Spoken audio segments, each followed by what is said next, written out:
Live from the Maverik Center in West Valley City, it's Utah Grizzlies hockey. As tonight's the second of a three-game series and fourth of 5 overall meetings in a row between the Grizzlies and the Idaho Steelheads.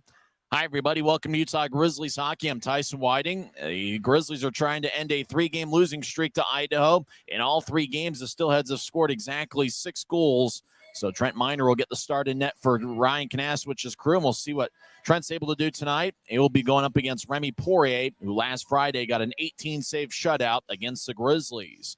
On Wednesday night, Idaho won 6-2 in the first of a 3-game set here at Maverik Center after Idaho swept Utah in 2 games at Idaho Central Arena last week. And it was an interesting third period as the Grizzlies did outscore the Steelheads 2-1 in the third. But Jordan Kawaguchi had 2 goals and 2 assists, and Matt Register had 1 goal and 3 assists. And the Idaho goaltender, Adam Schill, had a solid night. He stopped 25 of 27, and he also had an assist in the Idaho victory. It's going to be interesting to see what Ryan Kanaswich's crew does here on Friday night. Watch out for Cameron Wright. He picked up an assist on Wednesday night. He leads all Grizzlies forwards with 19 points. Also watch out for Dakota Raby, who's got a point in 10 of his last 13 games. And Tyler Penner, who's got a goal in 4 of his last 5 home games. Here at Maverik Center, as the fans are still filing in here. We had an outstanding crowd on Wednesday. We'll give you the details and just how unprecedented the Wednesday night crowd was here at Maverik Center in the series opener. And we're expecting a big crowd here tonight. And hopefully it'll be a fun hockey game as the Grizzlies take on the Steelheads in the second of a 3-game series. And don't forget, tomorrow night is going to be a 5 o'clock start. Note the special start time at 5 o'clock for New Year's Eve between the Grizzlies and the Steelheads. So it should be a lot of fun. We'll give you some details of Wednesday night's crowd and just how unprecedented it was. And we'll also go through the lineups with both teams and give you some fun facts about the Idaho Steelheads, who have been off to about as hot a start as any team in league history. We're in business on a Friday night, and you're listening to the Grizzlies Hockey Network, presented by America First Credit Union.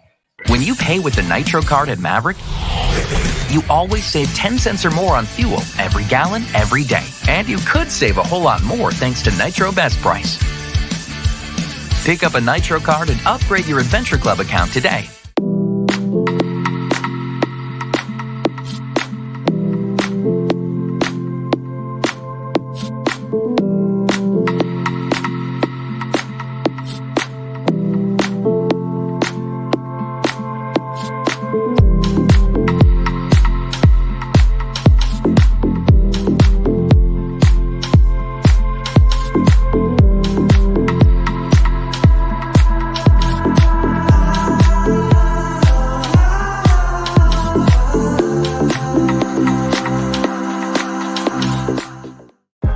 I live for my next goal. Whether it's another pick six or another step forward in life, I wouldn't be who I am without the drive to reach it. And I wouldn't be where I am without my team. Everyone on and off the field who supports me and believes in my dreams as much as I do. Whatever your goals are, surround yourself with people who are going to help you reach toward them. Like my friends at America First, and see where life takes you. Maverik's new bean-to-cup machines always deliver a freshly ground cup of coffee on demand, so you can enjoy any of our premium roasts at their best, day or night, hot or iced. Enjoy a fresh cup today. If you're out driving and something happens to your car, truck, or even wheelchair, and you end up stuck at a rail crossing, it's going to be okay. Don't panic. Here's what you do. Get out if you can, and look for this blue sign on the metal pole. Call the number on the blue sign, and when they answer, tell them the crossing number. The number is right here. This tells them the exact location of the crossing. This is the fastest way to get trains stopped before coming through the crossing. Look for the blue. It helps you. Welcome back to Maverik Center as the Grizzlies take on the Steelheads. Face off in about 15 minutes from now as the Grizzlies looking to end a 3-game losing streak. They've got a record of 11-15 this season, while the Idaho Steelheads have been about as hot as any team in league history to start a season. They've got a record of 23-3-0-1. Despite the loss on Wednesday night, the Grizzlies had an outstanding crowd, and it looks like another great crowd is filing in here on a Friday night. But you think about that Wednesday night crowd. It was announced that there was 6,325 here on Wednesday night. It was the third largest crowd of the season overall to date. And this year, and this season, obviously, with the Grizzlies having played 11 home games, this is home game 12. And you think about the Wednesday night crowd. We mentioned 6,325. It's the largest home crowd on a Wednesday since February 15th of 2012. That's the game the Grizzlies defeated the Las Vegas Wranglers 3-1. Paul McElveen had 2 goals, and Andrew Engelage stopped 31 of 32. So it was a 2-goal victory for the Grizzlies that night in a crowd of 7,186. I think it's going to be a pretty good crowd here tonight, as already going into warm-ups, and after warm-ups, we've already got a lot of people sitting down, a lot of people getting to sit down. And, I think for the Grizzlies, you talk about the attendance being what it is. And, the Grizzlies have some of the best fans in the league. And we certainly thank the Grizzlies fans for their support throughout the seasons, and especially on Wednesday night, as it was an outstanding crowd. The best Wednesday night crowd the Grizzlies had in just over a decade. As for the action on the ice, so the crowd had a lot to cheer about in the third period. You think about the 2 goals the Grizzlies scored. They came back-to-back within a 13-second stretch. Cam Strong scored his second of the season, 6:20 into the third period. And then 13 seconds later, Jordan Martell was in the left circle. That seems to be the Roosters' favorite spot on the ice. He took a shot that bounced off of Adam's shield. Martell skated over, got his own rebound, and patiently put it away. And it was the first for Martell this season. And in 5 games in a Grizzlies uniform, he's got 1 goal and 2 assists. But I think about the performance. I mentioned it a couple times. I probably mentioned a little bit too much. The performance he had against Wheeling on April 16th of 2022. That was his second pro game where he had 2 goals and 1 assist. And you think about the way the Grizzlies have utilized him on the power play. He looks like he's been a finisher at times, and I got a feeling it's going to be the first of many goals for Jordan Martell in a Grizzlies uniform. A few weeks ago, he was acquired in a trade for Neil Robinson. And even though Robinson, I think, is a pretty good forward, I think the addition of Jordan Martell is certainly what the Grizzlies needed. Right guy at the right time, and it seems like he's going to have a pretty bright future here in a Grizzlies uniform. And really think about some of the other guys. Zach Sekos returned to the lineup for the first time in December as he played in 6 AHL games with the Colorado Eagles. It was good to see Sekos back, and I always thought that the second game back after either an injury or second game with a new team or second game, back from, a stint in the AHL. I always thought that second game, not necessarily the first, but the second game back is always the one where, you could watch out for a player having a big game. So watch out for Zach Sekos tonight. He's actually got a point in 4 straight games for Utah, 2 goals and 4 assists. He leads all forwards in plus-minus at +3 as Sekos. And think about his shooting percentage. You almost wish that he could shoot the puck maybe a little bit more. So after all, his shooting percentage this year is 21.1%, 8 goals on 38 shots. So Zach Sekos really making the most of his opportunities, and the former Clarkson University star has had a pretty good first full season as a pro with the Grizzlies, and also spending some time in the AHL with the Colorado Eagles. So watch out for Sekos tonight. I'd also watch out for the Rooster, Jordan Martell. I actually figured out who Johnny Martell is, because for some reason I wanted to call him Johnny Martell. It's actually a musician. I thought it was a baseball pitcher that was in the minor leagues, played for either Orem or Ogden, but Jordan Martell, don't call him Johnny Martell, obviously. Johnny Martell is actually a musician, because I had to look up the name Johnny Martell to figure out where that name was coming from.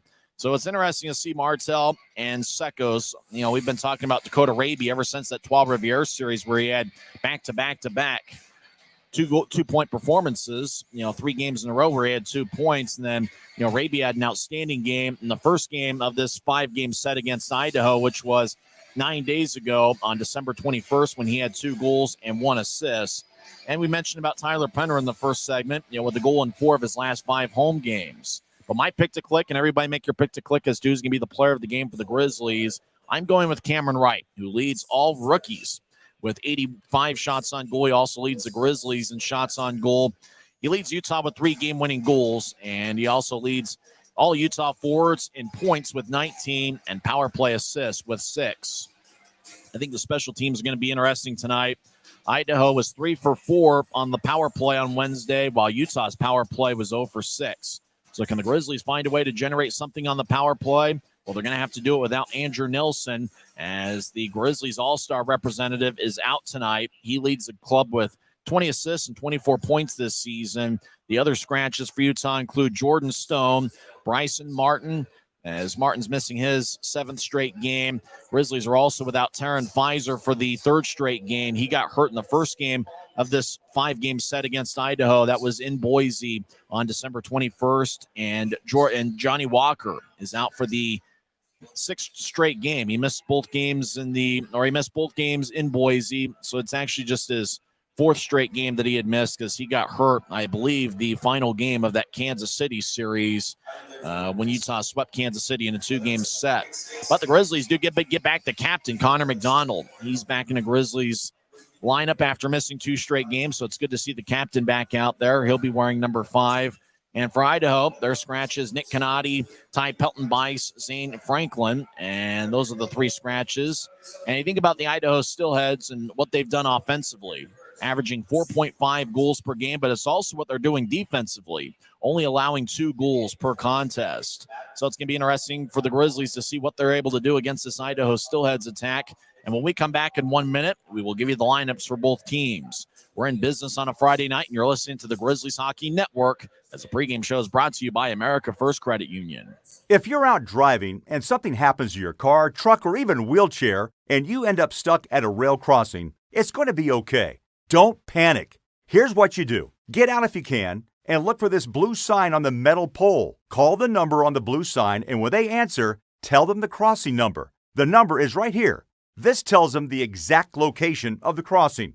This is the fastest way to get trains stopped before coming through the crossing. Look for the blue. It helps you. I live for my next goal. Whether it's another pick 6 or another step forward in life, I wouldn't be who I am without the drive to reach it. And I wouldn't be where I am without my team. Everyone on and off the field who supports me and believes in my dreams as much as I do. Whatever your goals are, surround yourself with people who are going to help you reach toward them. Like my friends at America First, and see where life takes you. It's the Grizzlies and the Steelheads meeting for the 2nd of a 3-game set here at Maverik Center and the 4th of 5 meetings overall as they played twice over at Idaho Central in Boise. Let's get to the lineups for both teams. First for the visiting Idaho Steelheads, who have a record of 23-3-0-1, as they've got a record of 10-1-0-1 on the road. They are led by Everett Sheen as he's the head coach and director of hockey operations. His assistant is Keenan Kelly. Starting defensively, Matt Register. It's a milestone game for him. It's his 500th ECHL game. He's a plus 35 this season. That's right. They've only played 27 games, and Matt Register is a plus 35. He'll be paired up with Cody Heiskanen, who's a plus 22 this season. Heiskanen's still looking for his first goal of the year, but he's got 11 assists in 16 games. Heiskanen 6'4" and 205 pounds. Starting forwards, the captain, A.J. White, who has 6 goals and 12 assists in 27 games. White with a plus 12 rating. He's been with the Steelheads for about half a decade, but he did spend 1 year with Utah back in the 2020-21 season. Wade Murphy's been one of Idaho's best forwards as of late. He's got a plus 15 rating, and he'll be in the starting lineup wearing number 6. He is 6 feet and 194 pounds. He's got 6 goals and 11 assists in 17 games.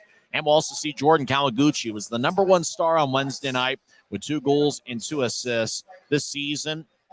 Kawaguchi and Ryan Domowski are tied for the club lead with 14 goals. Also watch out for Ryan Domowski, who's got 34 points this season. The Mouse in the House leads the league in shots on goal. Also watch out for Justin Misiak, who really impressed me with his speed on Wednesday night. He is the cousin of former Grizzly forward Ryan Misiak. We'll also see Jade Miller, who played a good game. He had a goal on Wednesday night. He's got a plus 13 rating. Jack Becker has 7 goals this season, but 6 of them have come against Utah. Colton Keller has 12 goals and 8 assists in 24 games. Watch out for him. And Willie Neerum, 9 points in 20 games. You think about the other defensemen, though, for Idaho, and that's been instrumental to their success. Owen Hedrick is scoreless in 2 straight games, but before that had a 14-game point-scoring streak. Also watch out for Casey Johnson, who's making his 10th appearance of the season. And it'll be interesting to see what Zach Walker is able to do. He's always a physical presence against the Grizzlies. He'll be wearing number 55.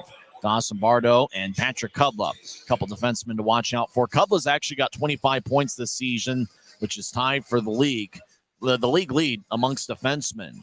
So that's the Idaho Steelheads. We'll get to know them a little bit more tonight. And the Grizzlies, unfortunately, have gotten to know them quite a bit, as it's the 11th of 18 meetings between the clubs.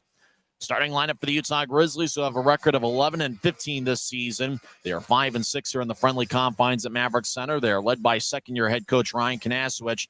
His assistant is Jared Pike, who played for the Grizzlies back in the 2020-21 season, where he was a teammate with Idaho captain A.J. White. The trainer is Colin Lee. The equipment manager is Mason Whalen, and Jackson Hibbert is the assistant equipment manager. Starting in net for the Grizzlies is going to be Trent Miner, who's making his 12th appearance this season. He's got a record of 3-7 this season with one shutout that came against the Trois Rivières Lions on November 27th, a 30-save shutout. He's got 8 career shutouts, all of them with the 8 career shutouts with the Grizzlies, 9 pro shutouts. The 8 shutouts is a franchise record all time. He has a 3.39 goals against average and 898 save percentage. Trent's in his second full season as a pro. He's a former 7th-round pick of the Colorado Avalanche, and he's in the second season of a 3-year NHL entry-level deal. Starting defensive pairing, the captain, Connor McDonald, is back after missing 2 straight games. He's got 2 goals and 3 assists in 23 games. James Shearer will be the other starting defenseman. Shearer leads the Grizzlies with a +4 rating. He has 4 assists in 8 games. Other defensemen we're expected to see tonight include Aaron Tho, who's going to be wearing number 28. Tho is playing for his 3rd different team this season. In 21 games overall, he's got 1 goal and 3 assists. Kyle Pouncey is also in the Grizzlies lineup wearing number 23. He has 5 assists in 21 games. The former NHLer Victor Bartley, who's wearing number 42. He has 1 goal and 5 assists in 18 games. And Corey Thomas, who got in his first fight in a Grizzlies uniform on Wednesday night against Colton Keller. So 6 defensemen for the Grizzlies tonight. Starters are McDonald and Shearer. We'll also see Bartley, Pouncey, Thomas, and Tho. Starting forwards for the Grizzlies, Cameron Wright, who's my pick to click. Everybody make your pick to click as who's going to be the player of the game for the Grizzlies. He's got 4 goals and 15 assists, 19 points in 21 games. Zach Sekos has a point in 4 straight games for Utah, as he's a +3 this season, 8 goals and 7 assists in 17 games. And Dakota Raby has 18 points this season in 26 games, 6 goals and 12 assists. Other forwards tonight, Vladislav Mikhalchuk has 3 goals this year, all of them coming in the month of December. Tyler Penner has a goal in 4 of his last 5 home games. Jordan Martell, the Rooster, picked up his first goal of the season on Wednesday night, 6:33 into the 3rd period. Cam Strong also scored a goal on Wednesday night. He has 2 goals and 2 assists in 24 games. He'll be in there for Utah wearing number 26. We'll also see Keaton Jamison, who's got 5 goals and 3 assists in 25 games. Dylan Fitz, who's got an A on his sweater, along with James Shearer. The captain, Connor McDonald, will wear the C.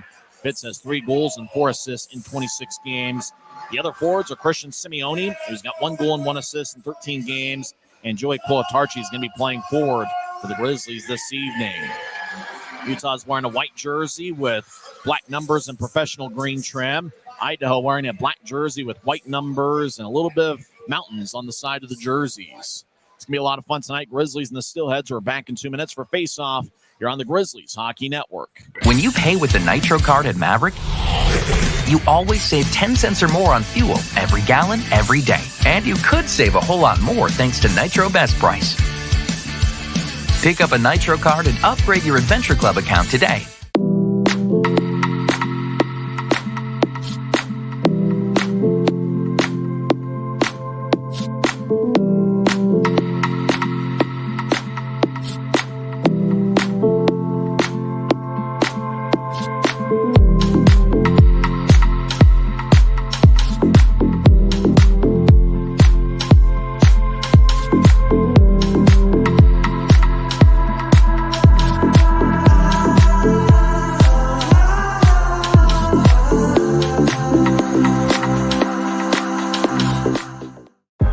I live for my next goal. Whether it's another pick 6 or another step forward in life, I wouldn't be who I am without the drive to reach it. And I wouldn't be where I am without my team. Everyone on and off the field who supports me and believes in my dreams as much as I do. Whatever your goals are, surround yourself with people who are going to help you reach toward them. Like my friends at America First, and see where life takes you. Maverik's new bean-to-cup machines always deliver a freshly ground cup of coffee on demand, so you can enjoy any of our premium roasts at their best, day or night, hot or iced. Enjoy a fresh cup today. If you're out driving and something happens to your car, truck, or even wheelchair, and you end up stuck at a rail crossing, it's going to be okay. Don't panic. Here's what you do. Get out if you can and look for this blue sign on the metal pole. Call the number on the blue sign, and when they answer, tell them the crossing number. The number is right here. This tells them the exact location of the crossing. This is the fastest way to get trains stopped before coming through the crossing. Look for the blue. It helps you.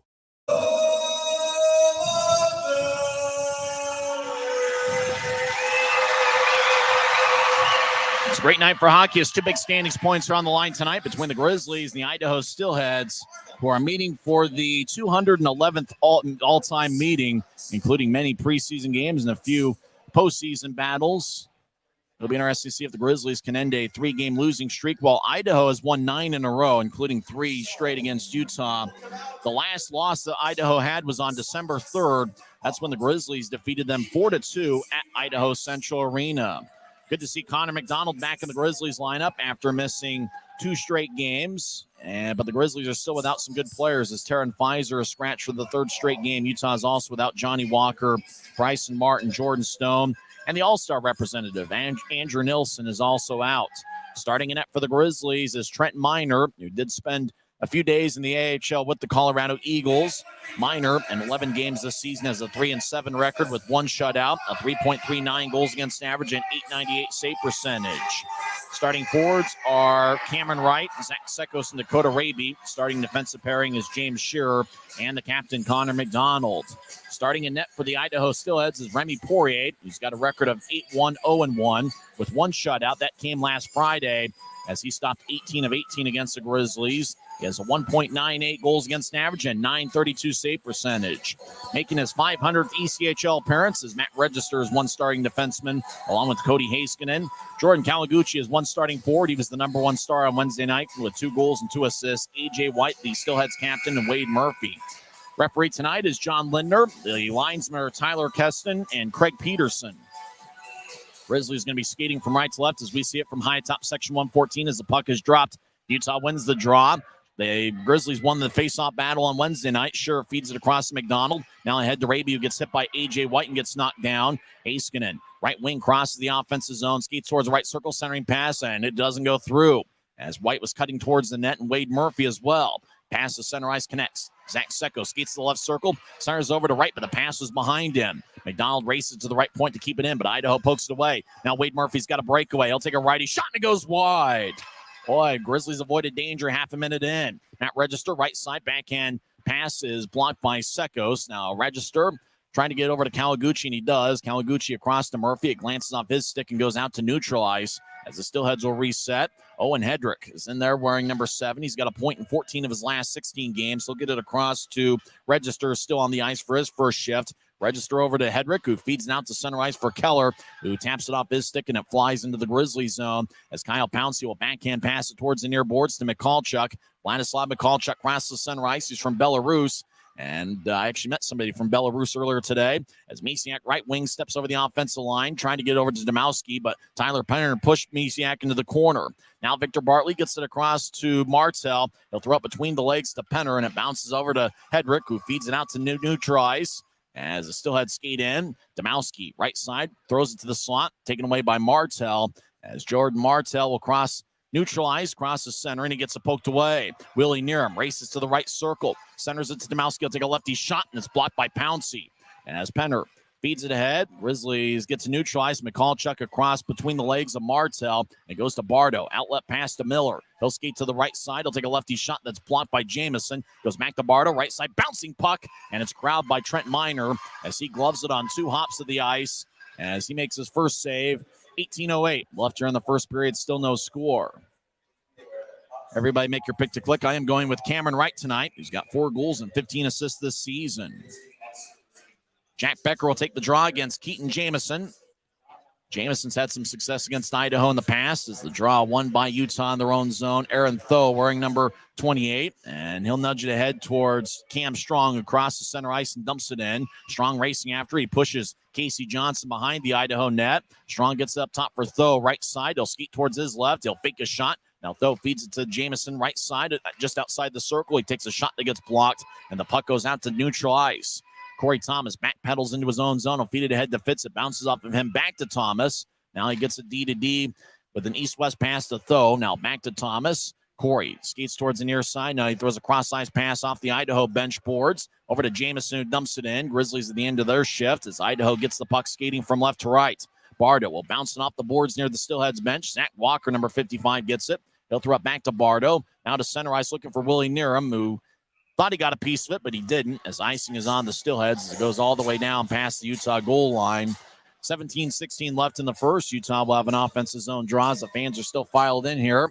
And we had a great crowd last night, or on Wednesday night, of 6,325. Looks like we might exceed that here this evening.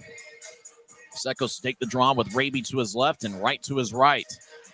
Defensive pairing of Shearer and McDonald. Draw one by Idaho as they skate around Remy Poirier, who's making his 11th appearance this season. Adam Schill's the backup. He started on Wednesday.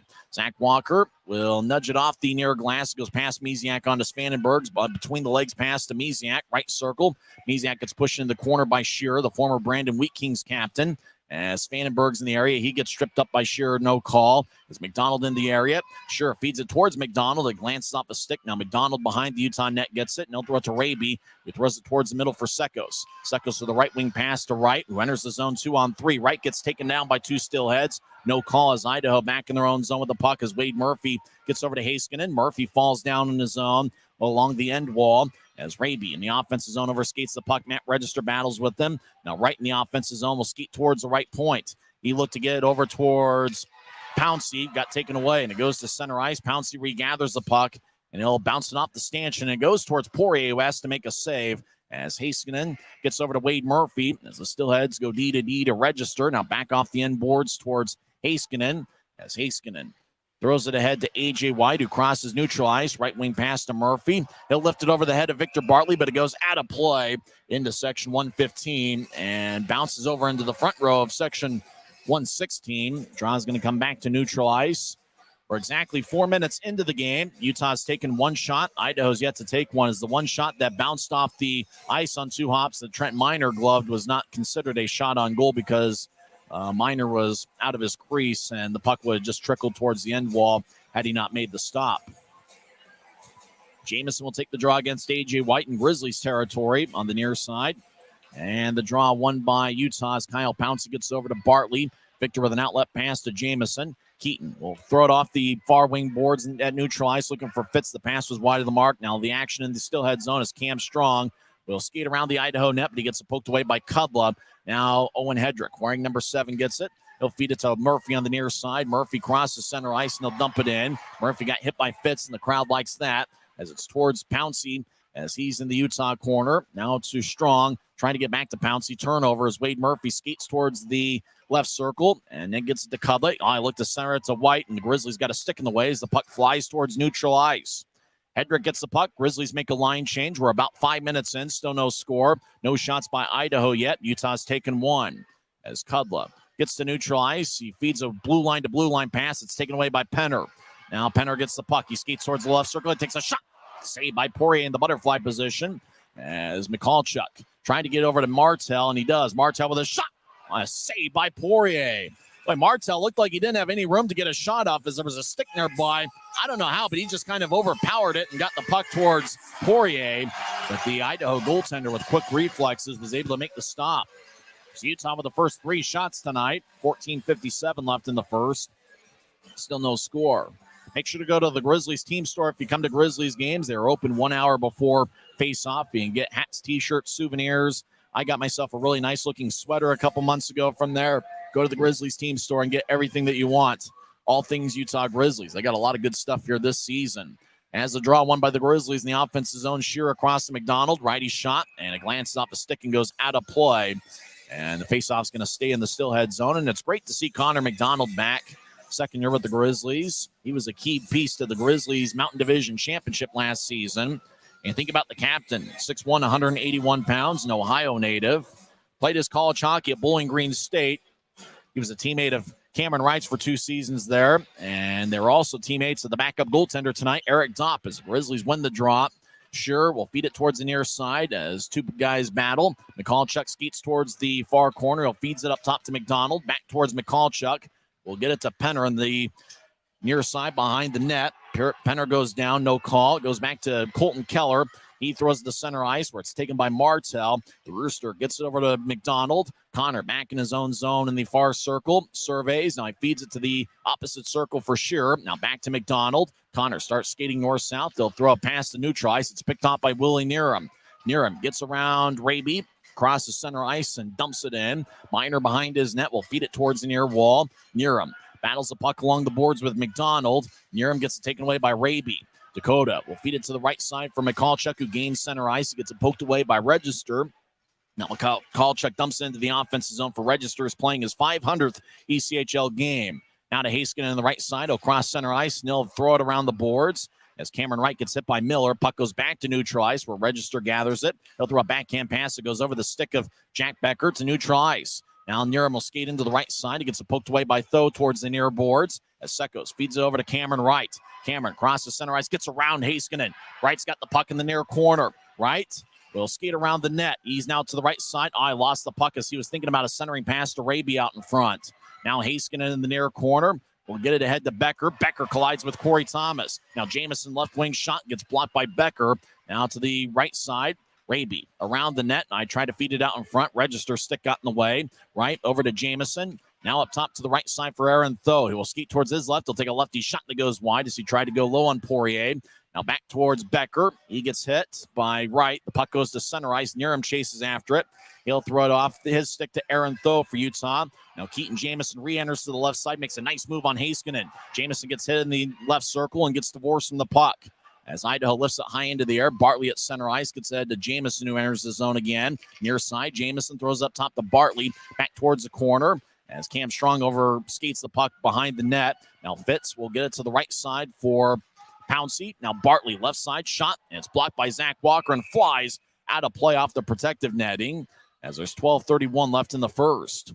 Utah 3 shots. Idaho's yet to take one. We're back in 1 minute on the Grizzlies Hockey Network. If you're out driving and something happens to your car, truck, or even wheelchair, and you end up stuck at a rail crossing, it's going to be okay. Don't panic. Here's what you do. Get out if you can and look for this blue sign on the metal pole. Call the number on the blue sign, and when they answer, tell them the crossing number. The number is right here. This tells them the exact location of the crossing. This is the fastest way to get trains stopped before coming through the crossing. Look for the blue. It helps you. I live for my next goal. Whether it's another pick six or another step forward in life, I wouldn't be who I am without the drive to reach it. And I wouldn't be where I am without my team. Everyone on and off the field who supports me and believes in my dreams as much as I do. Whatever your goals are, surround yourself with people who are going to help you reach toward them. Like my friends at America First, and see where life takes you.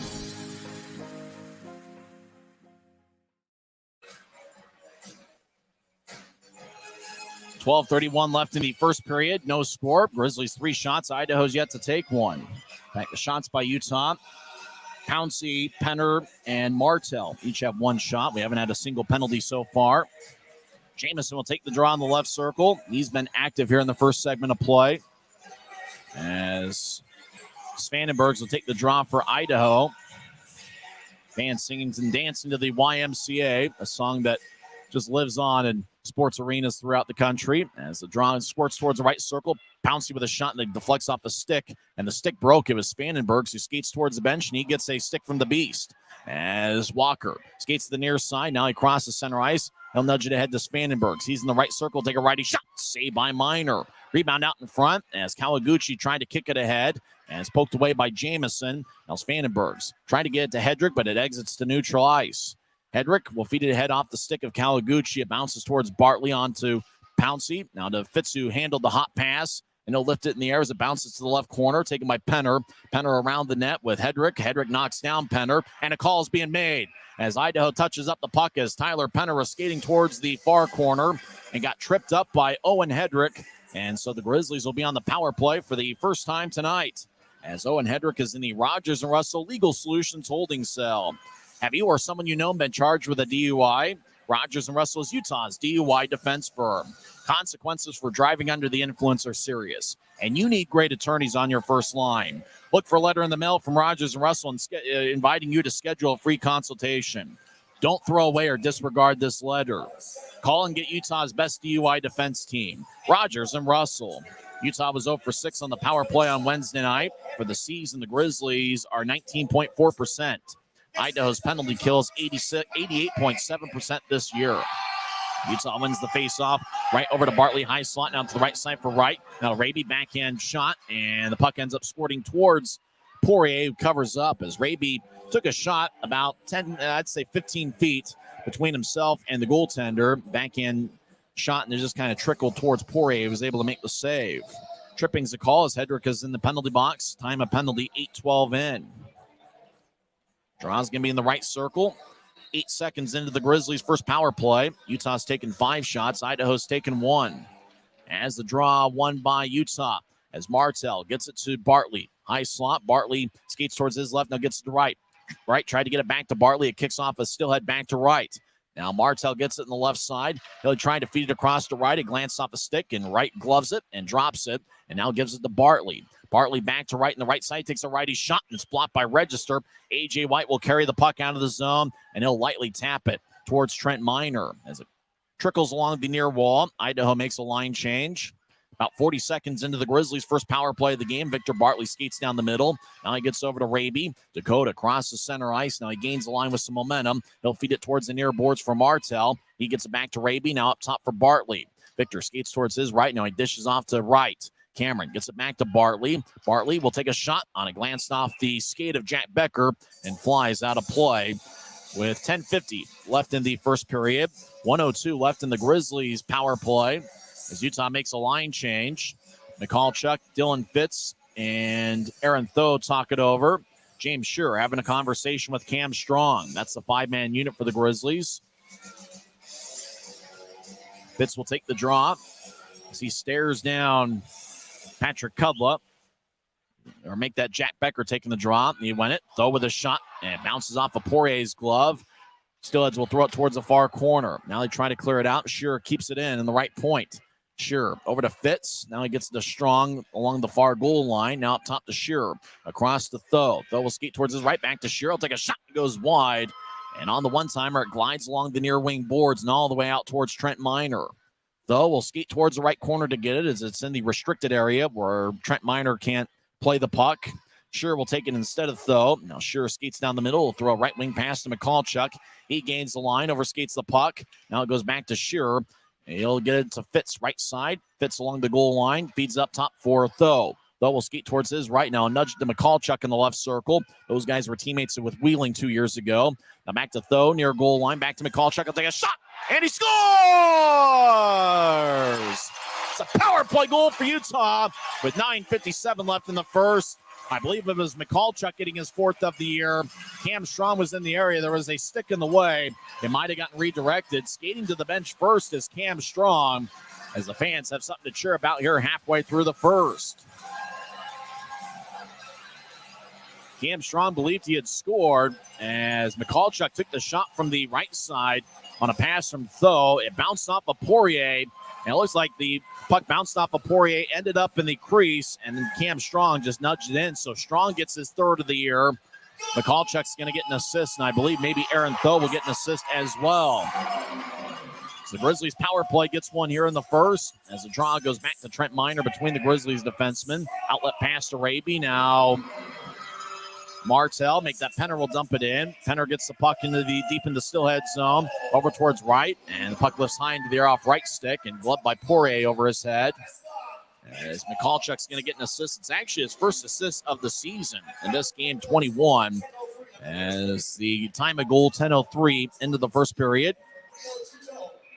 We talked about how special teams could play a factor as they did on Wednesday night. It's good to see the Grizzlies power play unit get one home. As Utah wins the draw, it's the first time in this 5-game set, this being the 4th of the 5 games, the Grizzlies have scored first. Now left side, right with a shot, glove saved by Poirier. That was a good look by Cameron Wright, who came into play with 85 shots, which lead the Grizzlies, and they also lead all league rookies. So it looks like the goal was scored by Cam Strong, his third of the year. He now has a goal in back-to-back games. Aaron Tho and Vladislav Mikalchuk with the assists. It was late in the power play. I think there was only actually about 3 seconds, or it might have been 9 seconds left in the power play when Utah had scored. Utah wins the offensive zone draw as Bartley will spin it along the boards. Now Cameron Wright tries to feed it back from one corner to the other. Patrick Cudley gets it for Idaho over to Wade Murphy. Now Kawaguchi nudges it to center ice. 2-on-2. Kawaguchi gains the line, drops it off for Murphy. Back to Kawaguchi. Right side takes a lefty shot. Saved by Minor. Rebound goes back to Murphy. He'll take a shot that goes wide. A.J. White skates towards the far boards. He gets the puck. Looked to center to Murphy, but faked it and threw it to the left point for Hedrick. Now to White in the high slot. He'll nudge it to the right side for Kudla. Kudla back towards Hedrick. Now to Kudla in the near corner. He'll skate along the goal line and behind the net. Kudla stops and gets it taken away by Cameron Wright. Wright gets it taken away by Murphy. Murphy will skate to the left side as he goes down. He'll feed it to Hedrick, who nudges to his right.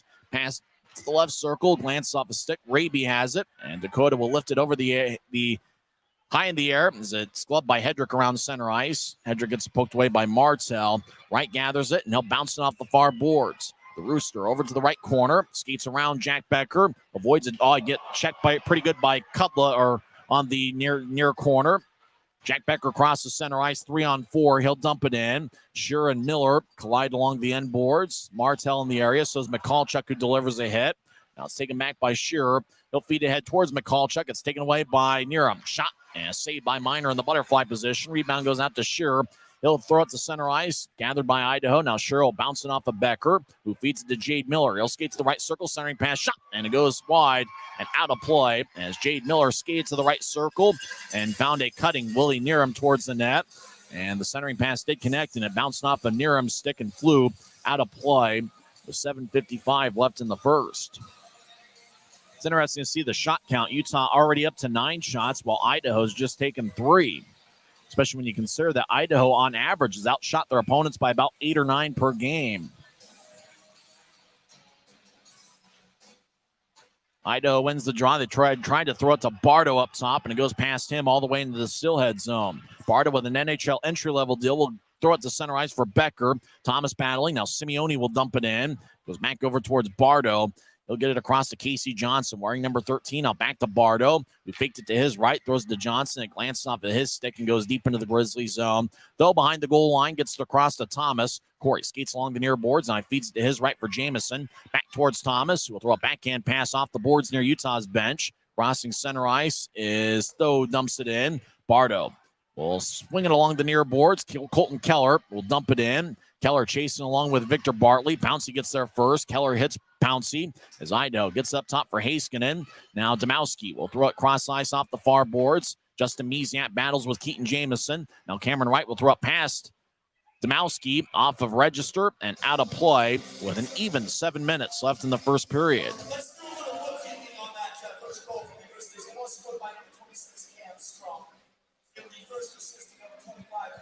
Draw's going to be near the Grizzlies bench. Same teams tomorrow night. Make sure to note the start time tomorrow. It's going to be a 5 o'clock start. Now, obviously, most times when the Grizzlies play an evening game, it's going to be a 7 o'clock start. But note that tomorrow is going to start at 5 o'clock. We got to ring in the new year with the loved ones and friends. So 5 o'clock is going to be the start. And it looks like we're going to do the draw over again on a hand pass at neutral ice. So make sure to tell your friends, your family, anybody that you know that's coming out to the Grizzlies game tomorrow, or even if you're just watching on Flow Sports or listening on YouTube, make a note that the start time tomorrow is going to be at 5 o'clock. As the draw is going to be taken by Penner against Domowski. It's won by Domowski as Heiskanen will bounce it off the near boards. Taken by Victor Bartley, who flips it high into the air.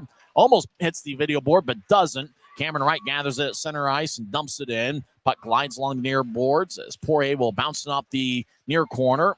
As Idaho will get it over to Domowski. 2-on-3. Domowski settles into the offensive zone, and he falls down in his zone as he was trying to put a move on Kyle Pouncey. Bartley at his blue line gets to Pouncey. Ahead to Raby. It glances off of his stick. Utah makes a line change. 6.5 minutes left in the first period. Utah leads 1-0 on a power play goal from Cam Strong. Pass ahead to Kawaguchi, who dumps it in on one hop of the stick. Minor behind his net will get over to Shearer. Ahead to Strong. Strong crosses center ice and dumps it in. He bounces off the boards and takes a very strange hop as it flies into the air. Now it bounces back into the right corner as Martell trying to get over to Michalchuk. Now he centers it, does Martell, and it's taken away by Kawaguchi. White crosses center ice, left wing pass to Murphy, who settles over the offensive line. Left point, dumps it in. White over there, along with Kawaguchi. Kawaguchi behind the net.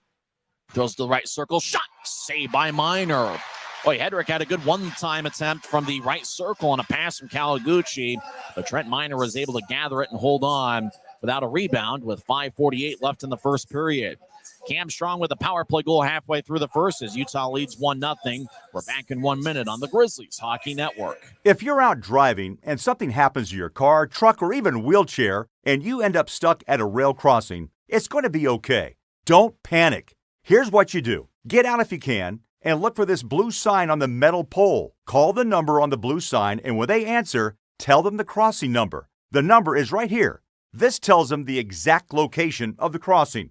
This is the fastest way to get trains stopped before coming through the crossing. Look for the blue. It helps you. I live for my next goal. Whether it's another pick six or another step forward in life, I wouldn't be who I am without the drive to reach it. And I wouldn't be where I am without my team. Everyone on and off the field who supports me and believes in my dreams as much as I do. Whatever your goals are, surround yourself with people who are going to help you reach toward them. Like my friends at America First, and see where life takes you.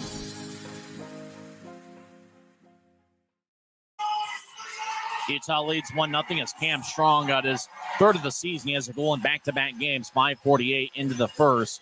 You got to check the assist, though. It's possible that Dylan Fitz would have gotten a piece of the puck and would have ended up getting him an assist. We'll check that during the first intermission. As the draw is going to be in the right circle, Jordan Kawaguchi will take it against Strong. It's won by Idaho. Hedrick with a shot and a blocker saved by Minor as Idaho couldn't keep the zone as A.J. White got it poked away. Strong crosses center ice. He'll throw a backhand pass that bounces off of Kawaguchi. Battle near the Idaho bench. Michalchuk will throw it back to Tho. Tho skating towards his left. He's had a pretty good first period. Now reverse field back to the far side. Now feed it to Strong, still in the Grizzlies zone as he'll tap it off the near boards. Martell will dump it in. Michalchuk gets there first, and so no icing as Michalchuk gets it poked away by Hedrick. Now Strong trying to get it back towards Michalchuk. Hedrick took it away.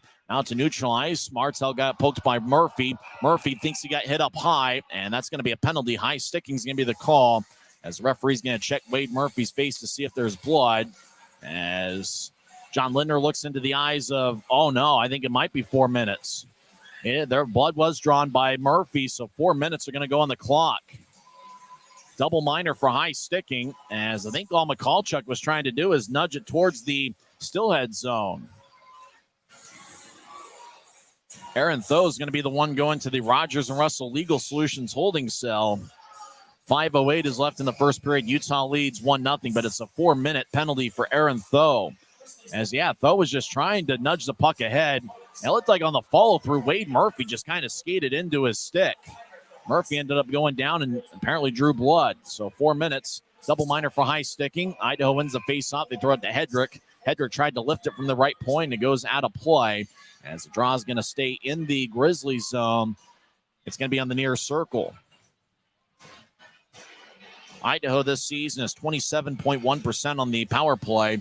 Utah's penalty kill is 78.3%. Time of Aaron Tho's double minor for high sticking is 14:52 in. Draw won by Idaho as Keller gets over to Hedrick. Now to the left point for Kudla. Back to Hedrick, who dishes to the right circle for Domowski. He'll take a lefty shot, saved by Minor. Rebound goes to the near corner. Domowski has a poke off his stick. Now Domowski gets it back. He gets over to Jack Becker. Becker makes a nice move. Backhand shot, saved by Minor.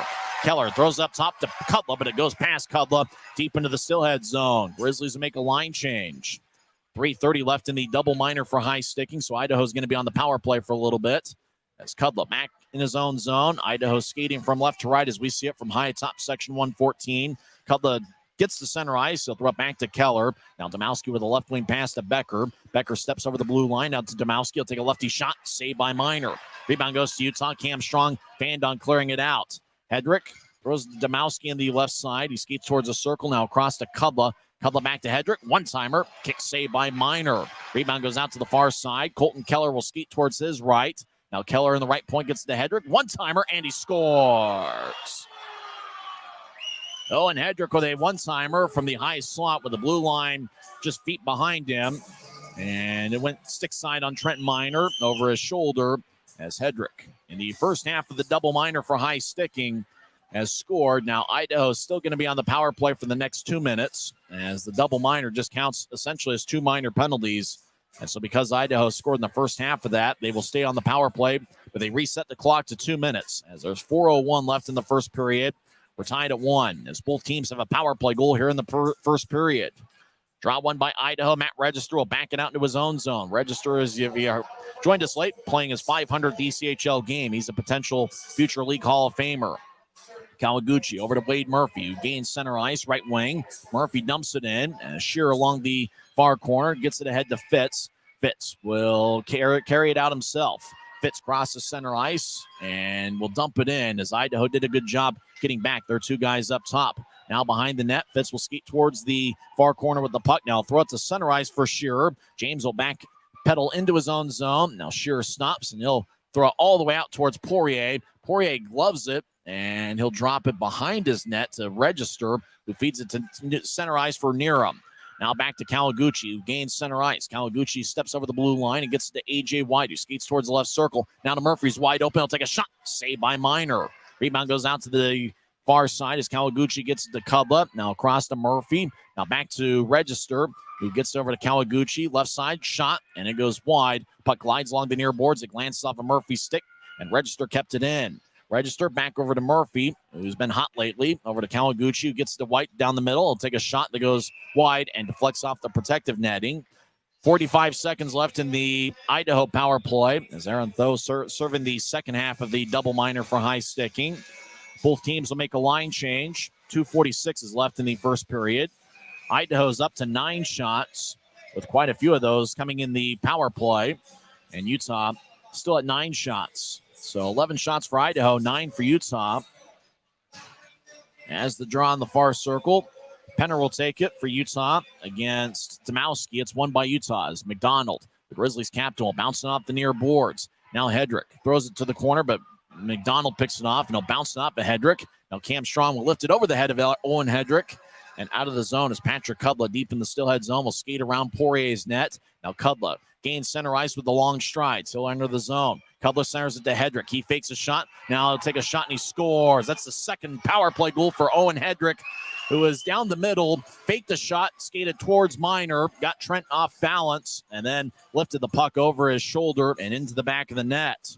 So Owen Hedrick, who at one point had a 14-game point-scoring streak, has now scored 2 points here in the first period, and both of them are power play goals. As with 2:23 left in the first, the Steelheads have taken a 2-1 lead.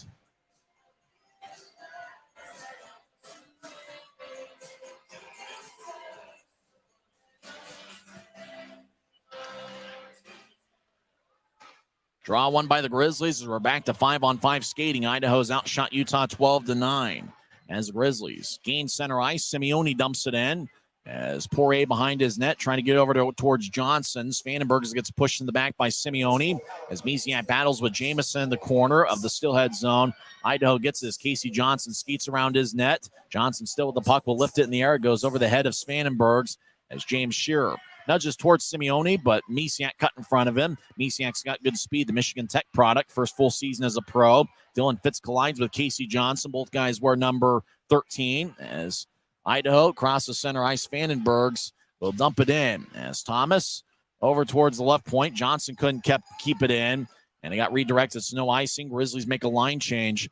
1.5 minutes left in the first period. A great crowd has filed in here to Maverik Center. We had 63-25 on Wednesday night, and looks like we got a better crowd here tonight. Over to center ice, taken by Kawaguchi, who gains the offensive line, skates down the middle, he'll throw it to the left side. Murphy with a shot, and it bounces off a Miner and goes out of play. 1:17 left in the first period. Draw is going to be in the Grizzlies zone. On the second power play goal that Idaho scored, Owen Hedrick gets his second of the game and 10th of the season.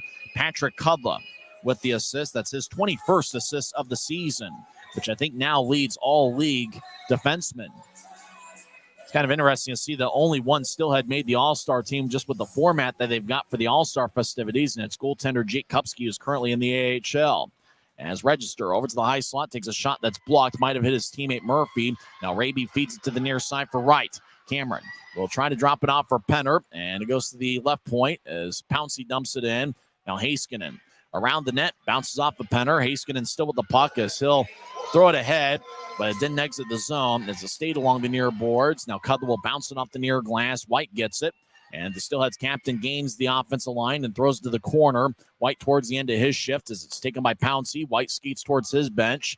Now Bartley back to Pouncey, still in the Grizzlies zone, as he'll ricochet it off the near boards for Raby. Dakota crosses center ice, and he'll lift it over the head of the Register as it bounces off the Rio Tinto sign deep in the Steelhead zone. As Strong around the net looking for a wraparound, but lost the puck. Niram throws it ahead to Jade Miller across the center ice. Miram will ricochet off the near board, the far boards. Becker gets it poked away by McDonald. Now Domowski left side, blitz the center to Becker, and it bounced off of Shearer and goes to the right corner. Register, right side, will bounce it off of McCallchuck as it goes off the end wall. As Shearer gets pushed, now Miller feeds it towards the middle, poked away by Martell as it goes to center ice. 7 seconds left in the first. Register will lift it over the head of Cam Strong. It bounces off of Shearer. Shearer throws it towards the Idaho blue line, but that will do it for first period action. As 3 power play goals in the first period. Cam Strong halfway through the first got his third of the season. It's his first power play goal of the year. Idaho got 2 power play goals from Owen Hedrick on both ends of the double minor for high sticking that Aaron Tho had as he hit Wade Murphy in the face and drew blood. When we come back, we'll recap the first period as Idaho leads 2-1. You're listening to the Grizzlies Hockey Network. When you pay with the Nitro card at Maverik, you always save 10 cents or more on fuel every gallon, every day. And you could save a whole lot more thanks to Nitro Best Price. Pick up a Nitro card and upgrade your Adventure Club account today.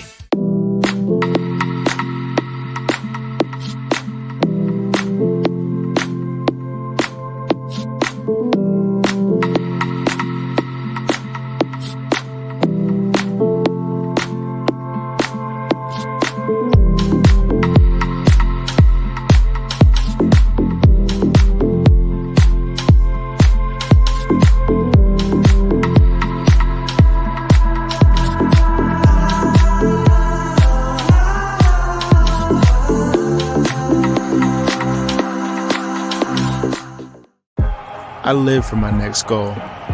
Whether it's another pick six or another step forward in life, I wouldn't be who I am without the drive to reach it. And I wouldn't be where I am without my team. Everyone on and off the field who supports me and believes in my dreams as much as I do. Whatever your goals are, surround yourself with people who are going to help you reach toward them. Like my friends at America First, and see where life takes you. Maverik's new bean-to-cup machines always deliver a freshly ground cup of coffee on demand, so you can enjoy any of our premium roasts at their best, day or night, hot or iced. Enjoy a fresh cup today.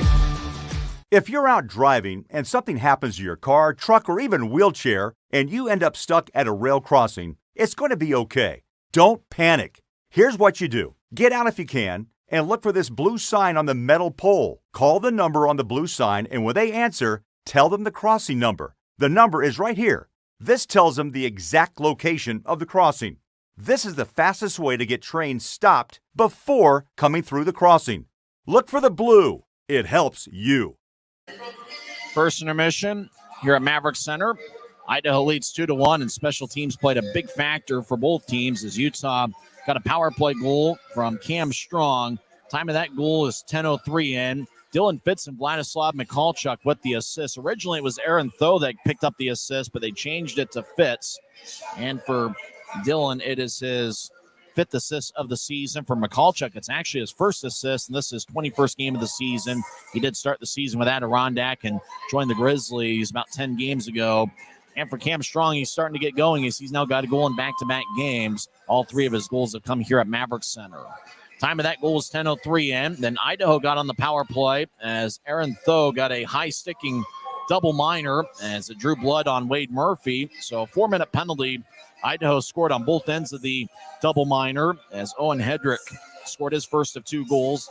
15:59 in. Colton Keller and Matt Register with the assists. And then Hedrick scored his second of the game and 10th of the season, 17:37 in, with Patrick Cudlip getting the assists.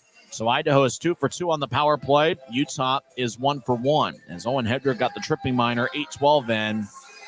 And there was 9 seconds left in the power play when Strong scored his third of the year out in front of the net. And you think about, a team that's as good defensively as Idaho is, against a goaltender as good as Remy Poirier is, and if you're going to score goals, they're going to have to be right there in the crease area. And that's how Utah ended up scoring. They just kind of forced the issue out in front of the net. Think about the shot count, though. The Grizzlies at one point had a 9-3 edge on the shots. Idaho took, if I remember right, the last 9 or 10 shots of the first period. Power play shots, Utah had 4 and Idaho had 5. So a lot of power play shots on both sides. Remember, all 4 of those power play shots for Utah just came on one single power play, whereas for Idaho, it's it's 2 goals on 5 power play shots over about a 3.5-minute stretch. Both teams had 2 giveaways in the first period. Idaho had 6 scoring chances. The Grizzlies had 3. And I really think Trent Miner held up pretty strong in that first period, and he's going to need to be great in the next 2 periods if the Grizzlies are going to find a way to end the Idaho 9-game winning streak, as the Steelheads are 8-2 against the Grizzlies this year. Utah did win twice at Idaho Central Arena. It's the only 2 games the Steelheads have lost at home. It'll be interesting to see what the middle frame looks like. Now, traditionally, the Grizzlies have played their best hockey in the second period. However, if you think about it, Idaho, last night they outscored the Grizzlies 4-0 in the second period. They also dominated the second period last Friday. So the Grizzlies have got to find a way to get it done here in the second frame as Idaho leads 2-1. And we mentioned special teams playing a factor. Well, you think about the last 4 periods. Idaho has 5 power play goals. They scored 3 power play tallies on Wednesday night. They were 3 for 4 on the power play, and they're 2 for 2 so far tonight. So they are 5 for 6 on the power play here at Maverik Center. And that's a little bit surprising considering that the Grizzlies' penalty kill was probably the best aspect of their game in Boise last week. In the 2 games last week in Boise, the Grizzlies were 7 for 7 on the penalty kill. Now, Idaho is also 7 for 7. And so you think about the first 3 games of the series, the Grizzlies were 0 for 13 on the power play, but they came through here tonight with Cam Strong scoring 10:03 in. So Utah with a power play goal. And I think if the Grizzlies want to find a way to have some success, not only against Idaho, but the rest of the season, the special team's going to have to come up strong. And I got a feeling when you're playing a team like Idaho, they're going to take advantage of just about every mistake. And really what happened on both of Idaho's goals, they were just able to get that pass to the slot for Owen Hedrick, and he got some open looks. And Idaho on a couple of other occasions had some open looks and either missed the net or Miner was able to make a save on it. So it's going to be interesting to see what adjustments are made here going into the second period. As Idaho leads Utah 2-1. When we come back in 1 minute, we will go over some scores from around the league and the world of sports as well. As New Year's Eve is tomorrow, and don't forget that tomorrow night's going to be a 5 o'clock start in the final game of the series between the Grizzlies and the Steelheads. We'll come back and give you some scores from around the league as it's the Siegfried and Jensen intermission report on the Utah Grizzlies Hockey Network.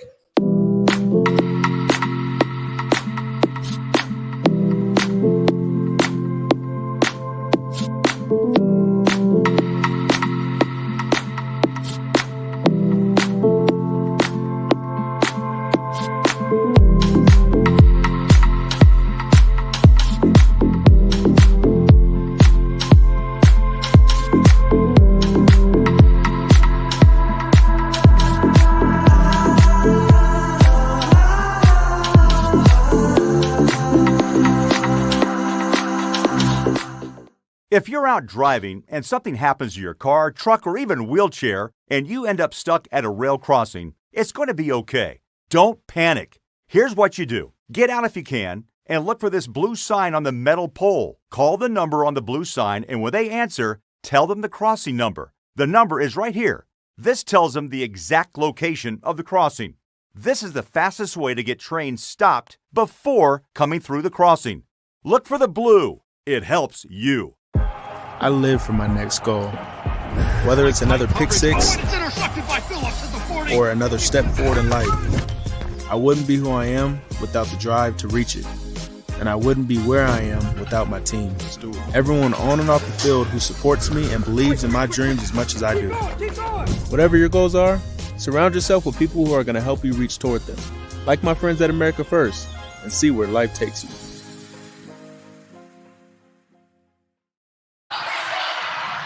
First intermission here at Maverik Center, and the Steelheads lead the Grizzlies 2-1. All 3 goals scored in the first period were on the power play.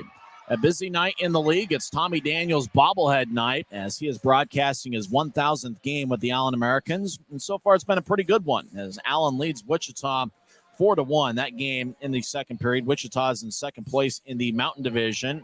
It looks like Jackson Leopard, Jack Combs, and Ryan Gagnon with the Allen goals. Looks like Brown has also scored for Allen as they lead 4-1. Allen has outshot Wichita 23-15. First intermission at the Monument. Rapid City and Tulsa are tied at 1. That's an interesting battle. The Grizzlies will face Rapid City quite a bit in the second half of the season. Daniel Manella gets the start for Tulsa. He has stopped 12 of 13. Danil Chechelev has stopped 14 of 15 as Logan Nelson scored for Rapid City. Tulsa's all-star representative is Eddie Matsushima. He scored his 16th of the year, with Leaf getting the assist on that goal. On the Nelson goal, it was a power play tally. And so an interesting first over at the Monument, tied at 1 between the Oilers and the Rush. Just starting out the third period, Iowa and Kansas City are tied at 2. The game that just went final, Greenville defeats Savannah 7-4. The defending champion Florida Everblades lead Orlando 5-3. That game with 4 minutes left in the third. Games have gone final. Fort Wayne defeats Toledo 6-2. Maine over Trois-Rivières 5-2. Reading defeats Wheeling 4-2. In overtime, Newfoundland over Kalamazoo 4-3. In a high-scoring affair at Indiana Farmers Coliseum, the Fuel defeat the Cincinnati Cyclones 9-6. Well, Indy's off to a pretty good start this season. They are now 19-8-1. Atlanta defeats Jeff Carr's Norfolk Admirals 4-3. And there was also a 4-3 finals. Adirondack defeated Worcester. Some other action in the world of sports. Let's look at the NHL slate here on the day before New Year's Eve, as the second period will begin in about 8 minutes of real time. Some NHL action tonight. 4 games. 2 of them have gone final. Nashville defeats Anaheim 6-1, so Nashville over the Ducks by 5. Devils defeat the Penguins 4-2. 8 minutes left in the third period. Carolina defeats Florida, or Carolina leads Florida 4-0. And a game getting underway in a few minutes at 8 o'clock. The Oilers are at the Seattle Kraken. In college football bowl games, in the Duke's Mayo Bowl, Maryland defeats NC State 16-12. You know what happens in the Mayo Bowl? It's a tradition that kind of started a few years ago. And last season, Shane Beamer, the South Carolina coach, his team won the Duke's Mayo Bowl, and he got doused in mayo. I didn't get to see if Maryland's head coach got doused in mayo, but that'd be an interesting video. In the Sun Bowl, Pitt defeats UCLA 37-35. As UCLA's record concludes at 9-4 this season. Pitt also went 9-4. But Pitt's quarterback this season was Keaton Slovis. I don't think he ended up playing for Pitt today, as he's going to be playing for BYU next season as a transfer. In fact, Slovis did not play for Pitt, as he is going to be playing for the BYU Cougars next year. In the Gator Bowl, an exciting game, Notre Dame defeated South Carolina 45-38. And in the Arizona Bowl, Ohio defeats Wyoming 30-27. One game in progress right now. Tennessee leads Clemson 14-3, as that one's an interesting matchup of top 10 teams, as Tennessee is ranked 6th in the country with a 10-2 record, and Clemson is ranked 7th in the nation with a record of 11-2. Some other action in the world of sports. It was interesting to see the Cowboys get a victory over the Tennessee Titans last night in Thursday night football. Some games in the NBA. Looks like the Jazz are taking on the Sacramento Kings in a few minutes. That game in Sacramento, the Kings are a 3-point favorite. Also starting out at 8 o'clock, the Trailblazers are at the Golden State Warriors. Games have gone final in the NBA. Wizards over the Magic 119-100, and the Lakers defeat the Hawks 130-121. When we come back, we'll have second period action here at Maverik Center as the Steelheads with 2 power play goals, both of them by Owen Hedrick, lead the Grizzlies 2-1. We're back in 2 minutes on the Grizzlies Hockey Network. When you pay with the Nitro card at Maverik, you always save 10 cents or more on fuel every gallon, every day. And you could save a whole lot more thanks to Nitro Best Price. Pick up a Nitro card and upgrade your Adventure Club account today.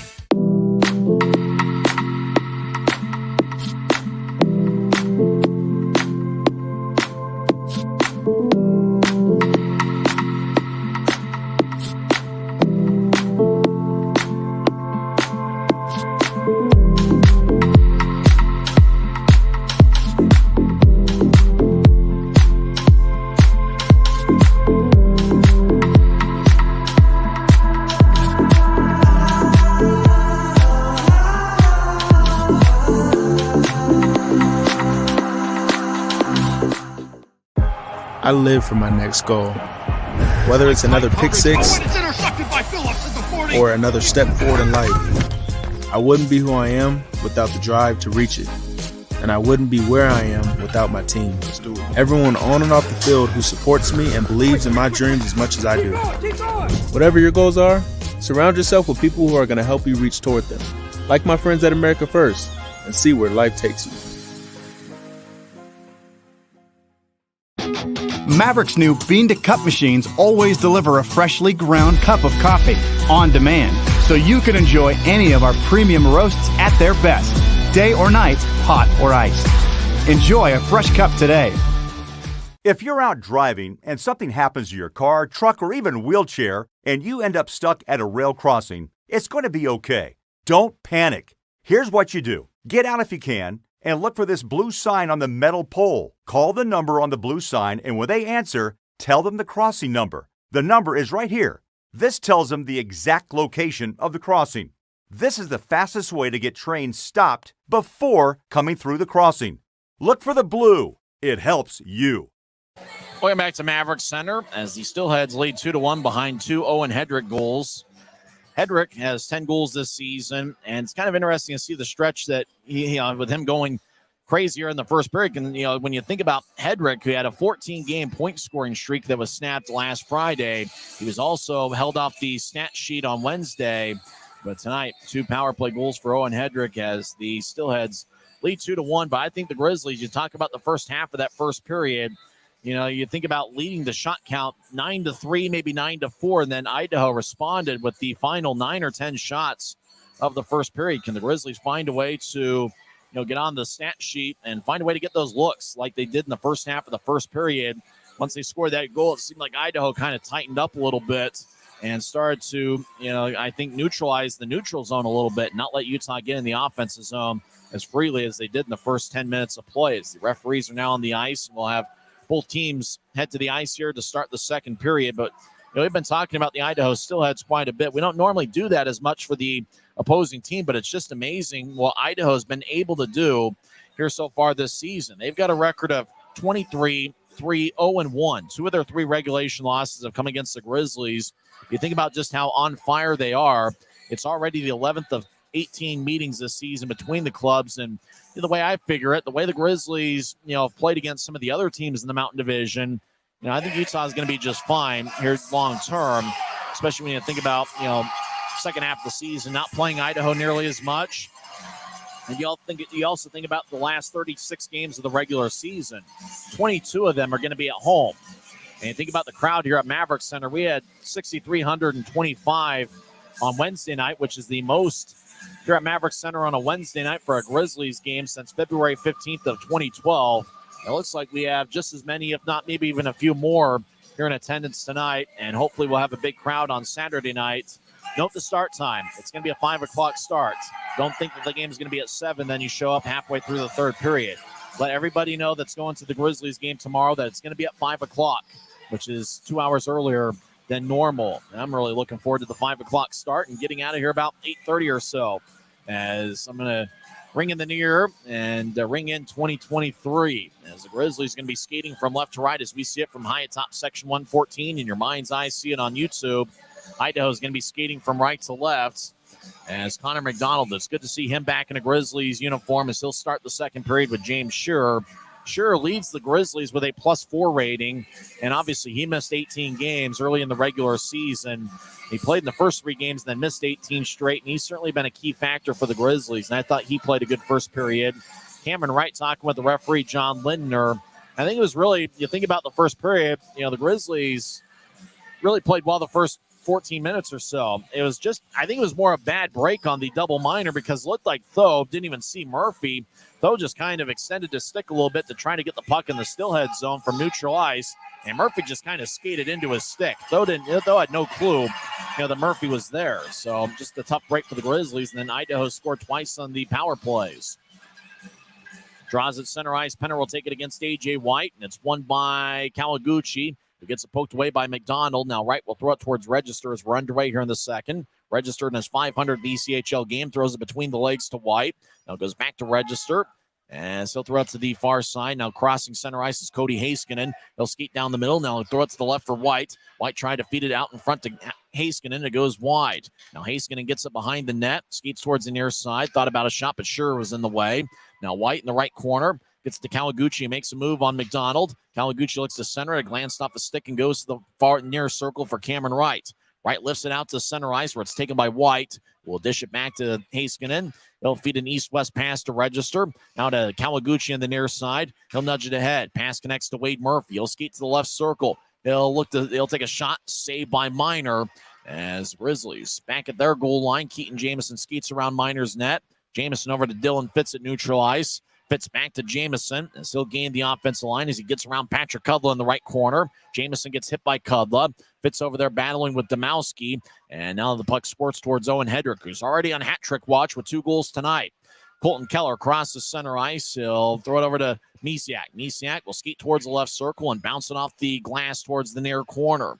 Utah gets over to Fitz, who gets hit. Now Simeone will skate across center ice 2-on-3. Simeone gains the line. He'll stop along the near board, surveys, throws it across to Bartley. Bartley with a lefty shot, and it's blocked. Now Bartley with another shot, saved by Poirier. As Bartley had to poke off an Idaho player and then went back to him. As Misiak crosses center ice and dumps it in, Idaho makes a line change. We're about 2 minutes into the second period as Idaho leads 2-1. Grizzlies get it over to Bartley. Victor feeds it to center ice for McCallchuck. Puck flies off his stick and bounces off the end glass deep in the Steelhead zone. Simeone battling with Johnson. Simeone feeds over to the corner but didn't get all the way there as Niram gets hit by Simeone, who bounces off the near boards. Now the puck at neutral ice. McCallchuck gets spun around by his teammate Strong. Niram, now Strong will get it back to McCallchuck. Now Aaron Thoe, who looked like he shaved before the game, gets it over to Corey Thomas, who crosses center ice, while bouncing into the right corner. McCallchuck gets double teamed in the corner. He'll spin it back towards the far side as Willie Niram will nudge it to center ice, where it's regathered by McDonald for Utah. He'll poke it ahead to McCallchuck. Right side, McCallchuck avoids a check of Johnson, but goes down anyway. Now McCallchuck pokes the puck away from Johnson, and it's taken by Willie Niram. It will skate along the near boards, and he feeds it across to Bardo, who crosses center ice and will wrap it around. Puck sits off a stick and goes into the Steelhead zone. Becker will skate off the ice for a change as Idaho skates around Remy Poirier's net. As Dawson Barda will skate down the middle. He crosses center ice. Now he keeps skating down the middle. Now he feeds to the left side for Spanenbergs. One-timer goes wide. A.J. White gets to Register. Now to Walker in the high slot. Walker will bounce it off the far corner. Taken by Spanenbergs, who will skate towards the right point. Now around the boards, Walker gets cut off by McDonald. Connor will spin it along the near wall. As Register over to Spanenbergs, who gets hit by Shearer. Now it goes towards the high slot where it's taken by Jordan Martell. He crosses center ice 1-on-3 and dumps it in as the Grizzlies make a line change. We're about 3.5 minutes into the second period. Idaho still leads 2-1. Heiskanen over to Walker at center ice. He gets hit by Colatarchi. Now Colatarchi loses his stick, and Utah has the puck as Pouncey over to Bartley. Now back to Pouncey. Pouncey will carry it out across center ice right wing, and he'll dump it into the left corner as it bounces off the Yesko sign. As Register over to Walker. He gets it poked away by Raby. Raby gets pushed along the glass by Walker. Now across center ice, Pouncey will skate back into his own zone. Idaho's going to sneak in a line change as Walker and White come off. As Pouncey ahead to Raby. Now Cameron Wright still in the Grizzly zone. Will feed it across to Bartley. Victor throws the cross-ice pass to Wright. Wright gets around a skater. He'll take a righty shot that's blocked by Heiskanen. Now Wright behind the net gets to Raby. Dakota over towards Cameron Wright, but Domowski picks it off. Domowski will bounce it off the far boards, taken by Tho, who will hit it off the skate of Domowski. Now to Corey Thomas at neutral ice. Right wing across center, and he'll lift it in, and it flies out of play into about row 4 of section 116. So a fan comes away with a souvenir puck. Draw's going to come back to neutral ice.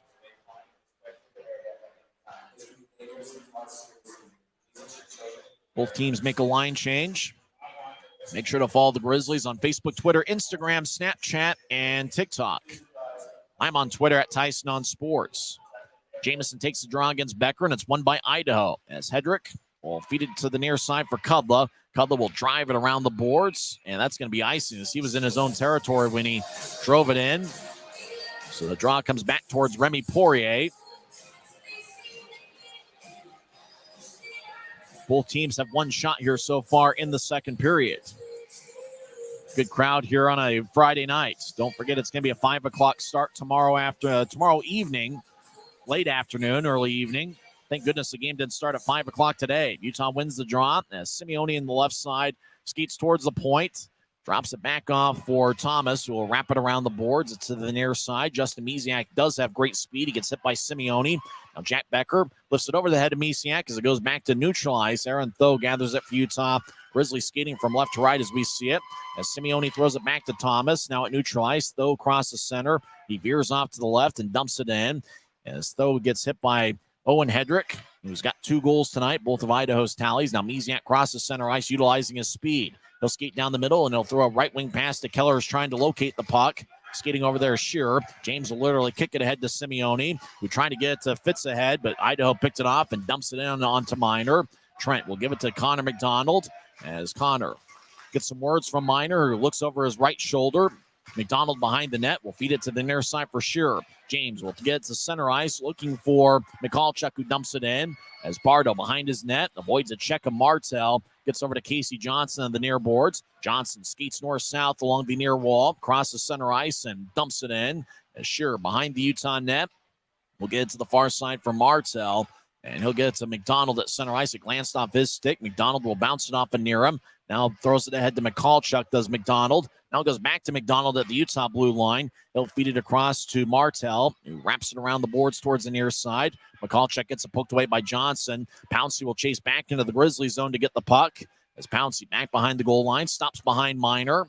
And coming off the ice is Vandenbergs for Idaho, as Pouncey will deliver a pass to the near side for Raby. Raby flying down center ice. Now Raby gains the line, skates towards his left. But the Grizzlies are offside as Idaho made Raby redirect himself at the Idaho blue line. And so offside is called with 13:48 left in the second period. There's a timeout on the ice. Both teams have taken one shot here so far in the second. Idaho still leads 2-1 on the Grizzlies Hockey Network.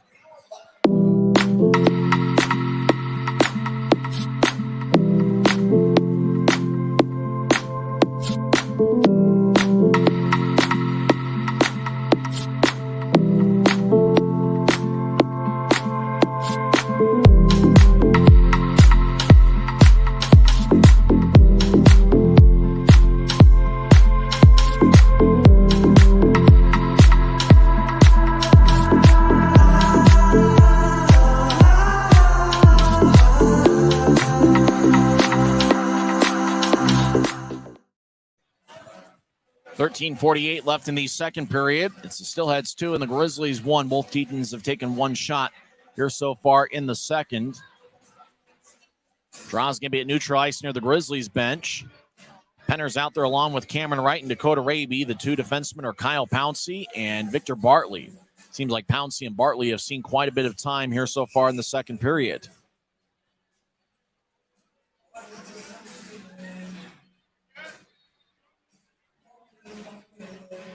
Penner staring down A.J. White, who's taking the draw for Idaho.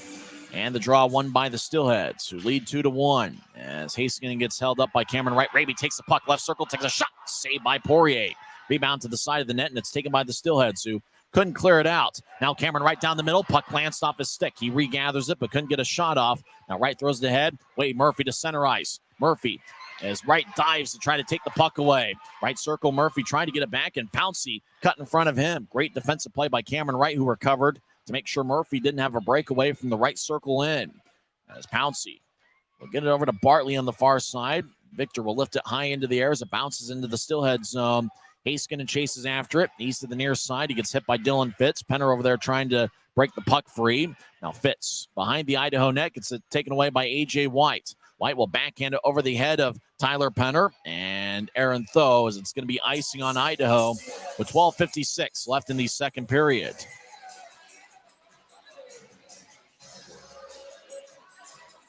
Brian Kanaswich, the second-year head coach, drinks some water as he looks on. His assistant is Jared Pike. Pike talking with the Grizzlies defenseman right now. As Jamison will take the face-off. A.J. White, the Steelheads captain. Kind of wonder if A.J. White's going to get his jersey retired by the Steelheads. A couple weeks ago, Idaho retired the jersey of Galbraith as off the draw, Simeone shot, and it's blocked by Haskinen. And the whistle blows as Haskinen was on the ice. It looks like he'll be okay, though. As the whistle blew kind of interestingly, and I think it ended up in the jersey of Matt Register. So the Grizzlies will have an offensive zone face-off. Christian Simeone talking with Keaton Jamison. Dylan Fitz behind him, as well as Corey Thomas and Aaron Tho. Grizzlies have outshot the Steelheads 2-1 here so far in the second period. Draw won by Idaho as Bardo will lift it off the stick of Fitz. It goes to center ice as Kawaguchi will poke it into the Grizzlies zone. Tho will get it for Utah as he's back at his goal line. Now he's behind Trent Miner as the Grizzlies spread the ice. Tho feeds it to the far side for Thomas. Now across to Jamison. Jamison gains the line as he gets around Simeone as Fitz gets hit by Domowski. Domowski trying to break the puck free. Fitz gets it back, looks to Simeone, shot on, it glances off a Register and goes out of play. With 12:25 left in the second. That was a good look there looking for Simeone. His one-time attempt had some velocity on it, but it bounced off the Steelhead and flew out of play. Grizzlies make a line change. Now Cam Strong, the Utah goal scorer halfway through the first period. He's got a goal in back-to-back games. He's out there with McCallchuck and Jordan Martell. Shearer and McDonald, the two defensemen. There aren't that many empty seats here at Maverik Center. It looks like the middle portion of the arena is filled up pretty strongly here tonight. As Idaho wins the draw, Zach Walker crosses center ice and dumps it in. Shearer skates towards the near corner. Now back towards the near boards. Goes back to Shearer. He's behind Utah's net. Idaho pokes it free. And Strong feeds to the left point. Idaho keeps it in. Right side shot. Saved by Miner. Kudla drops it off for Walker in the left point. Walker with a righty shot. And saved by Miner. As it was a low liner by Zach Walker, is hoping that A.J. White would redirect it or make that Misiak. But Miner was able to hold on and make the stop as he has saved 14 of 16 tonight. 12:01 is left in the second as Trent having a word with John Lindner, the referee. Draw is going to be taken in the left circle. Domowski's out there taking the draw for Idaho against Tyler Penner. Got to imagine the Grizzlies team store is raking it in tonight with all the fans here in attendance and all the great stuff they've got at the Grizzlies team store. And off the draw, left point, Cutler with a shot that gets blocked. Raby will get it over to Penner. Tyler will dish it towards the Idaho blue line where it's taken by Kudla. As Idaho comes back the other way, Misiak crosses center ice. He gets blasted by Raby at center, but Misiak was able to dump it in. As both guys played for a college in the state of Michigan. Hedrick over to Kudla on the left side. He'll take a left, throw it across to the right, and it bounces off the skate of Zach Walker. And now it goes to Bartley, who feeds it to Pouncey. Pouncey gets it taken away. Domowski skates down the middle. Toe drag. Penner kicks it away. Great job by Tyler Penner, a strong two-way forward. Raby along the near wall for Kudla. Raby gets it out to center ice where Owen Hedrick will regather it. Hedrick will skate backwards into his own zone with Cameron Wright shadowing him. Hedrick will feed it to the far side for Becker. Back towards Hedrick. It hits off a Raby stick. Now back to center ice as Becker nudged it ahead. Aaron Tho gathers it for Utah. As the Grizzlies make a line change, Tho will feed it towards the near boards, taken by Cam Strong, who gains the offensive line. He tried to get it back to Raby, and it kicks towards the near corner. Register gets it across to Bardo. Bardo will lift it over the head, or lift it high into the air. Raby over to Strong. His right side will dump it in as the fans take up a Let's Go Grizzlies chant. Strong around the net. He's to the left side. Martell gets hit, and Bardo pokes the puck away from him. Martell trying to get the puck, but it's taken by Casey Johnson behind the net. Now to Willie Nierum. He'll ricochet it off the near glass. Tho chasing after it. No icing as Tho will get some words from Trent Miner. As Miner, a good communicator on the ice. Tho along the far side, crosses center and dumps it into the right corner. McCallchuck gets the puck. He gets hit by Johnson, but keeps his feet. Now Strong with a sharp, Jamison with a sharp angled shot that hits the side of the net. Utah gets over to Martell in his favorite spot in the left circle. Martell skates towards his right into the slot. He'll take a shot, saved by Poirier. Rebound goes out to the far corner. Johnson will poke it ahead to Kawaguchi, who gets it across to Bardo. Bardo.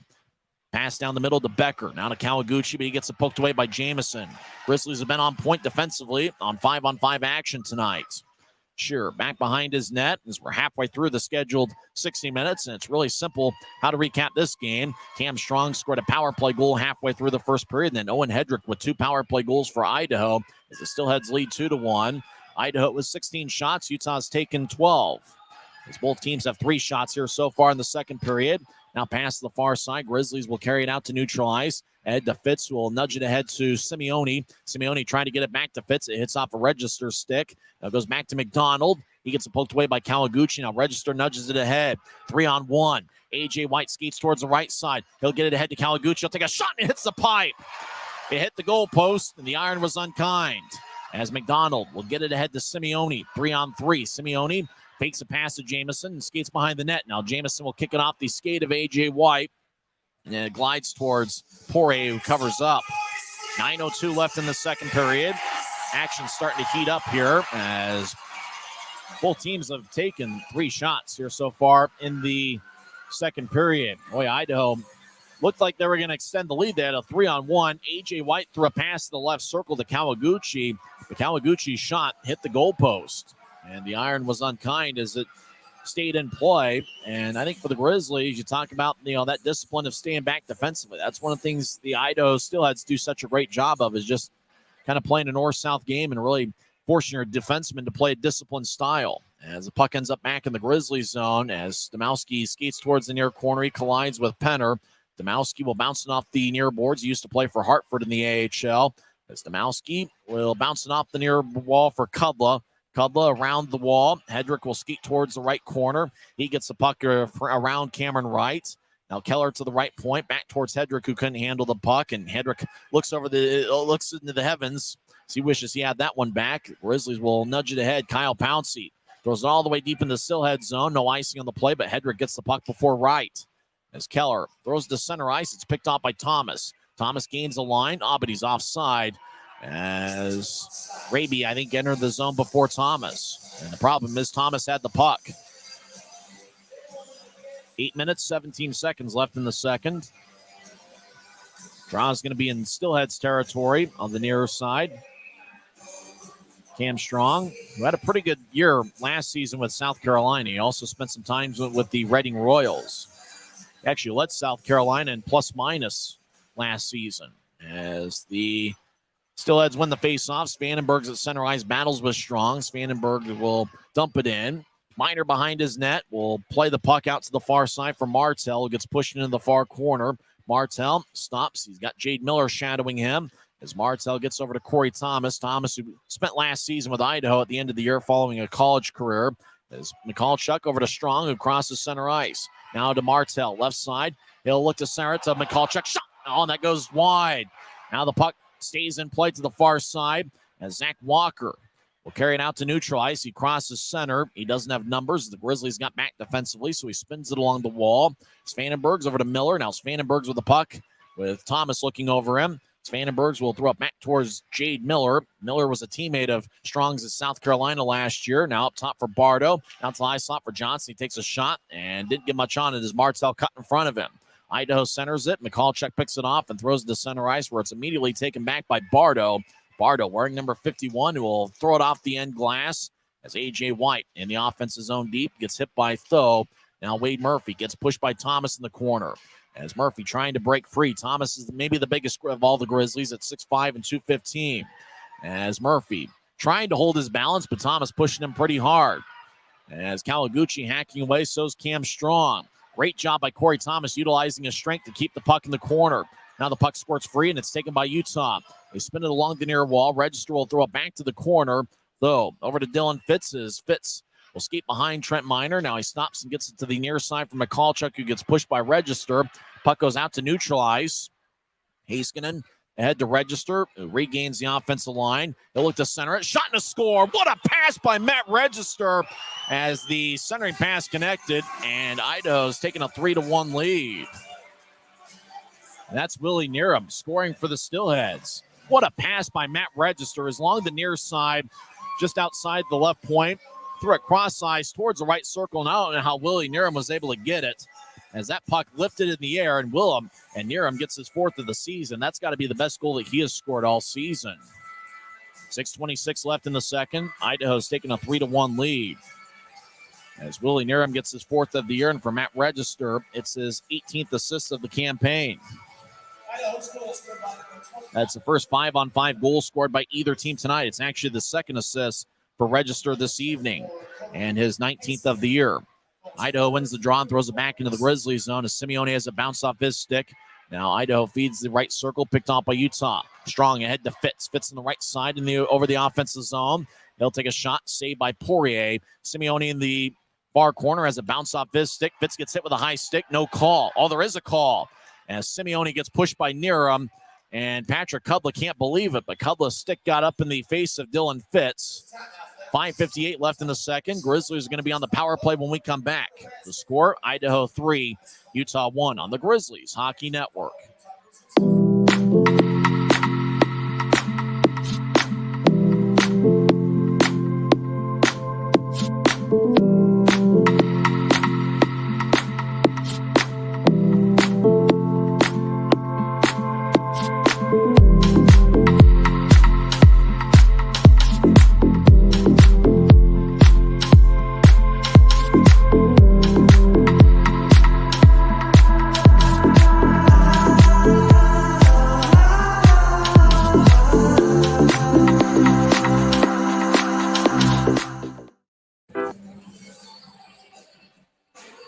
5:58 left in the second period. Idaho leads 3-1 as Willie Nerum scored 13:34 in, with the assist going to Matt Register, who's playing his 500th ECHL game, and Cody Heiskanen, this 12th assist of the season.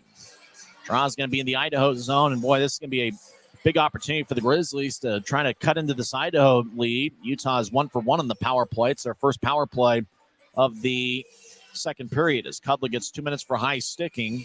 Time of penalty, 14 minutes and 2 seconds.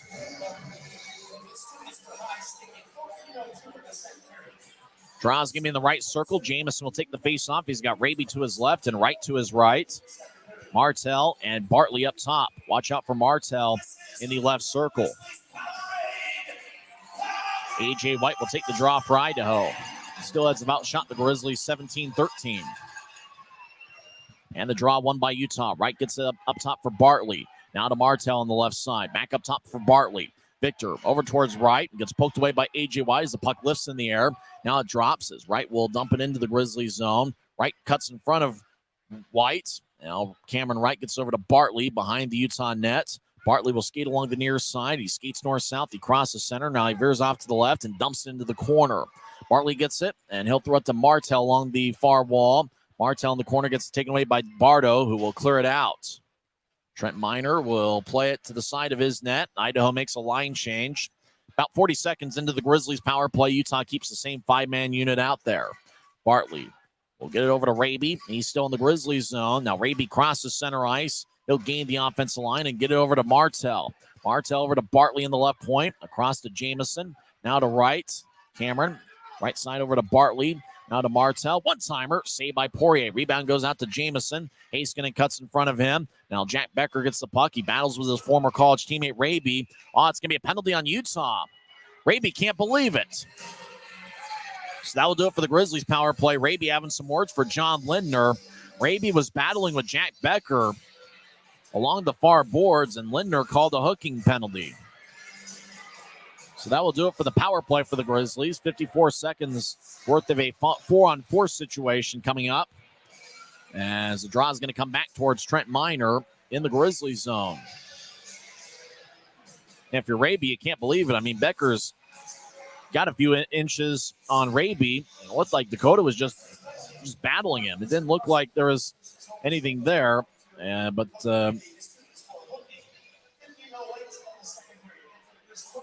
Boy, I can't believe that call as they show it on the video replays. Grizzlies cross center ice and dump it in.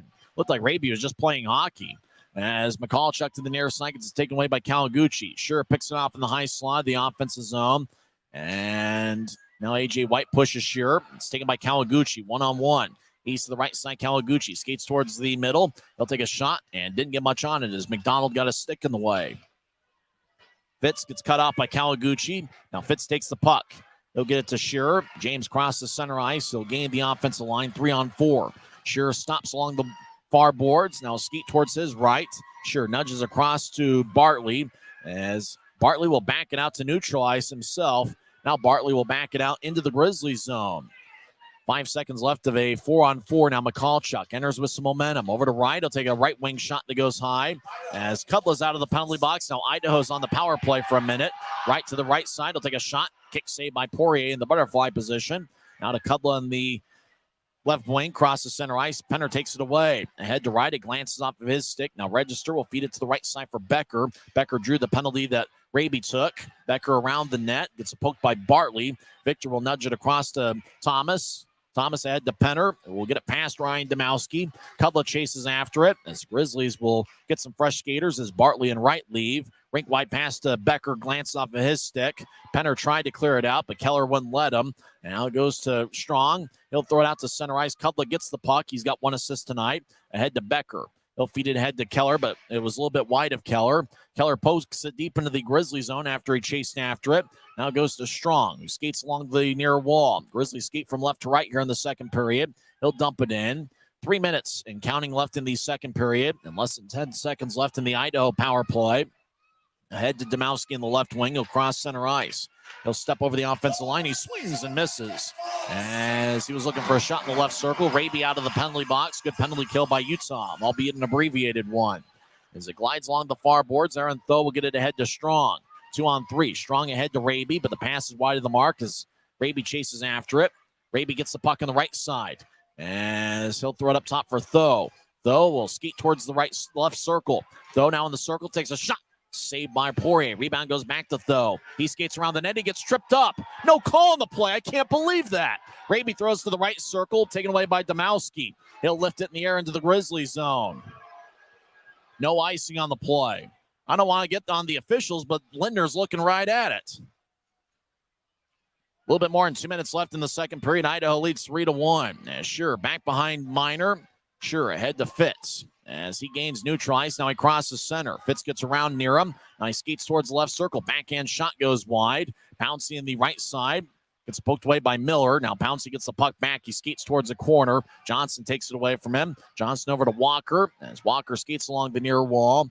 1.5 minutes left in the second period. Walker gets around Bardo. Gets the center ice and rolls it around the boards. As Miller collides with Penner. Utah lifts it out to center ice. It kicks off of Bardo's skate and it goes back to Register. He will lift it in the air. Gloved by Pouncey in Grizzlies territory. He'll throw it back to Bartley. Now ahead to center ice for Simeone. He gains center ice and he'll dump it in as Poirier gets the puck behind his net. He'll spin it along the near wall. Walker gets it as he crosses center ice. Walker being back checked by Simeone, but dumps it into the left corner as Connor McDonald, with 1 minute left in the second period, gets the puck behind Minor. Minor talks to McDonald as Minor looks to his left. McDonald gets out to center ice looking for Michalchuk. Register lifted his stick so he couldn't accept the pass. It goes deep in the Steelhead zone. No icing as Heiskanen will lift it in the air. White chasing after as the puck glides towards Minor, and it's going to be icing as Minor watched it go past the goal line to his right.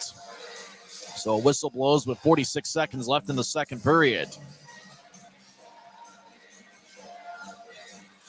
We talked about the second periods in this series going in favor of the Steelheads. But, if you're thinking about, the Grizzlies, can they find a way to climb back into this game as they're down 3-1? Draws in the left circle. Taken by Cam Strong, who's played a good game. It's won by Idaho. They tried to clear the zone. Now goes to Raby, right side shot. Saved by Poirier. That was a blast by Dakota Raby on the right side, but Poirier was able to make the stop and not allow a rebound. That's one of the impressive things about the Idaho goaltenders is they don't really allow that many second chances.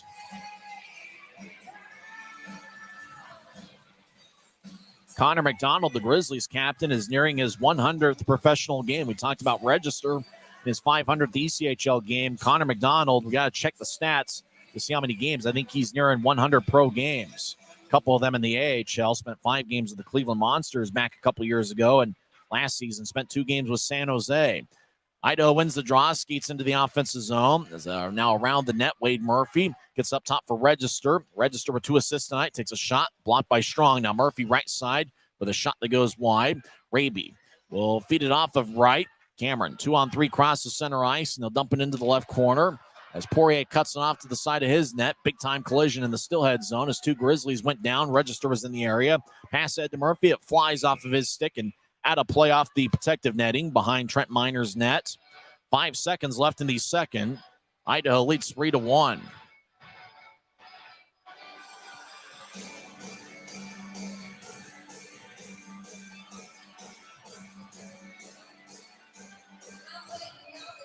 Draw is going to be at center ice. Penner will take it against Ryan Domowski. Only 4 shots for Idaho here in the second period. One of them found the back of the net. As the draw won by Idaho, Domowski will throw it towards Grizzlies territory, and that will do it for 40 minutes here at Maverik Center.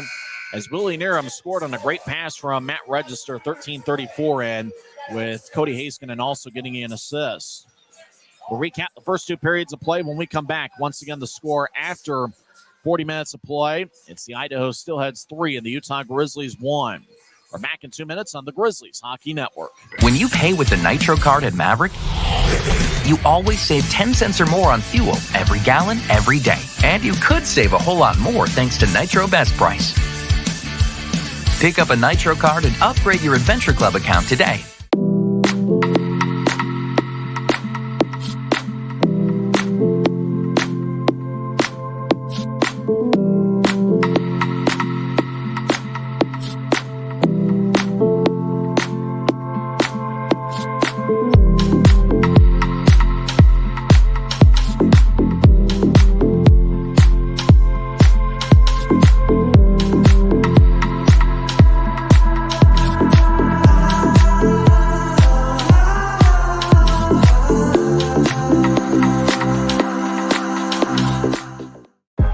I live for my next goal. Whether it's another pick six or another step forward in life, I wouldn't be who I am without the drive to reach it. And I wouldn't be where I am without my team. Everyone on and off the field who supports me and believes in my dreams as much as I do. Whatever your goals are, surround yourself with people who are going to help you reach toward them. Like my friends at America First, and see where life takes you. Maverik's new bean-to-cup machines always deliver a freshly ground cup of coffee on demand, so you can enjoy any of our premium roasts at their best, day or night, hot or iced. Enjoy a fresh cup today. If you're out driving and something happens to your car, truck, or even wheelchair, and you end up stuck at a rail crossing, it's going to be okay. Don't panic. Here's what you do. Get out if you can, and look for this blue sign on the metal pole. Call the number on the blue sign, and when they answer, tell them the crossing number. The number is right here. This tells them the exact location of the crossing. This is the fastest way to get trains stopped before coming through the crossing. Look for the blue. It helps you. Second intermission here at Maverik Center. We talked about Matt Register making his 500th ECHL appearance. For the Grizzlies captain, Connor McDonald, it's his 100th ECHL game and 107th game overall. He did spend 7 games in the AHL, so congratulations to the captain, Connor McDonald, for his 100th ECHL game. Most of them coming with the Grizzlies. He also spent a few games with the Indy Fuel. Well, Idaho led 2-1 after 1 period. It was actually the Grizzlies that scored first tonight. Cam Strong with his 3rd of the season. Fitz and McCallchuk with the assist. It was a power play goal. Utah is 1 for 2 on the power play tonight.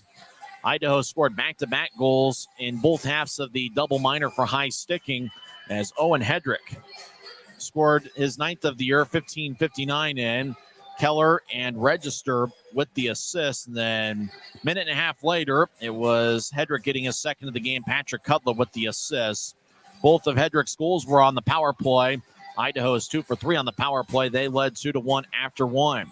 The only goal scored in the second period, quite frankly, was a beauty. And if you're a neutral observer or an Idaho fan, it had to have been a pretty spectacular play. His register was on the left side, threw it cross ice, but he lifted the puck in the air a little bit to get it across there over to Willie Nierum, who somehow was able to corral the puck and get a grade A shot off on, and it went past Trent Miner.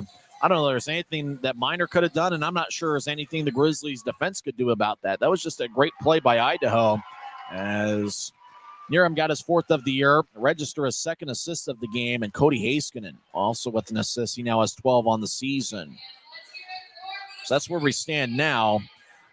Dakota Raby got a hooky minor, 15:08 in. I couldn't believe it because it looked like he was just playing hockey. It didn't look like there was much of a hook there when they showed the replay here at Maverik Center. Patrick Cudler earlier had a high sticking minor, but unfortunately because of the Raby penalty, Grizzlies only had the power play for 1 minute and 6 seconds there, and the Grizzlies were able to get a couple shots. The Grizzlies actually had 1 shot on that power play. Idaho did not get a shot on their power play, albeit an abbreviated one of a little more than 50 seconds. So I think from the Grizzlies' perspective, you look at scoring chances, they've got 7. Idaho has 9. Face-off battle has been won by the Grizzlies tonight by a margin of 20-16. It's pretty close, but the Grizzlies have done a good job in the face-off circle here at Maverik Center this week against Idaho. Utah has 16 hits through 2 periods. Idaho has 12. Tough stat for the Grizzlies, though. They had 8 giveaways in the second period. They have 10 so far for the game. Idaho has 7 giveaways. They actually had 5 giveaways themselves in the second period. So it's going to be interesting to see if the Grizzlies can find a way to come back. And obviously a team like Idaho doesn't have a record of 23-3-0-1 without being a strong team at holding on to a lead. So for the Grizzlies, they're just going to have to find a way to see if they can get one early on in the third period to try to find a way to climb back into this game. And obviously it's tough because Idaho's team save percentage this season is somewhere around .932. So can the Grizzlies find a way to get one? Hey, I got to say one of their best players has been Cam Strong so far in this series, and I like some of the things Jordan Martell has done. And so I think the Grizzlies have done some good things. I will say, though, I have not seen Zach Sekos. I didn't put much of a thought to it. I have not seen Sekos out there since the first period. So hopefully he's okay, because it didn't dawn on me until right now. We did not see Zach Sekos. I didn't mention his name in the second period, and that's because, unfortunately, he was not out there. And we'll see if we can find a report as to what happened to Sekos, because we did not see him out there in the second period, and that's a key contributor to the Grizzlies. And that's why we saw a lot of Christian Simeone in the second period. Dakota Raby was active. We also saw Cameron Wright, but it was interesting and kind of disappointing not to see Zach Sekos out there for the Grizzlies. So it's going to be interesting to see what happens here in the third. I think from the Grizzlies' perspective, hopefully Zach Sekos can get back out there for the third for Utah. When we come back in a minute and a half, we will go over some scores from around the world of sports, including the ECHL and NHL, and some college football bowl games. This is the Siegfried and Jensen Intermission Report on the Utah Grizzlies Hockey Network.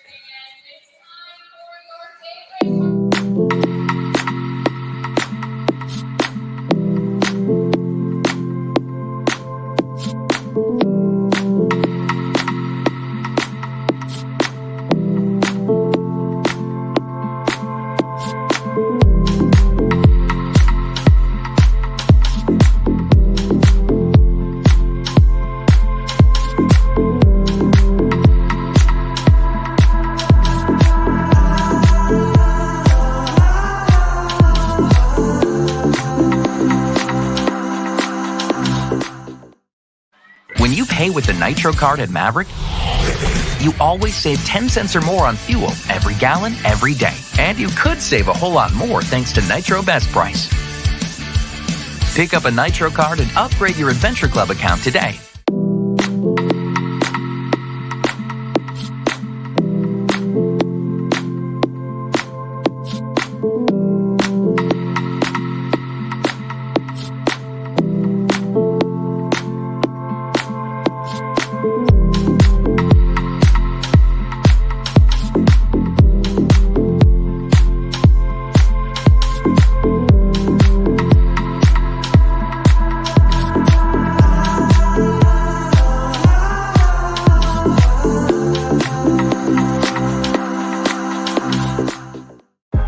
I live for my next goal.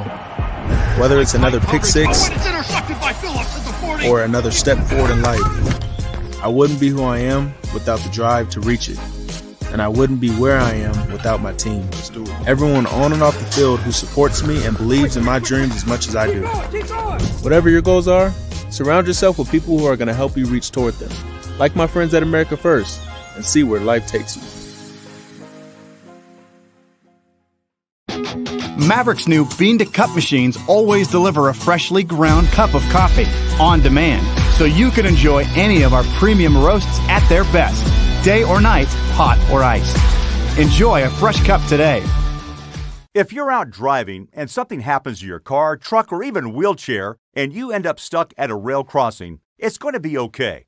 Don't panic. Here's what you do. Get out if you can, and look for this blue sign on the metal pole. Call the number on the blue sign, and when they answer, tell them the crossing number. The number is right here. This tells them the exact location of the crossing.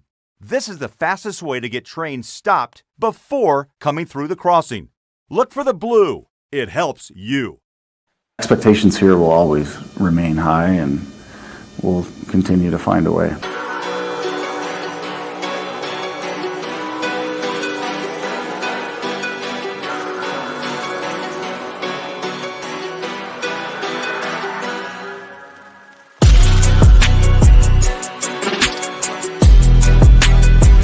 Guys put together a lot of good games, you know.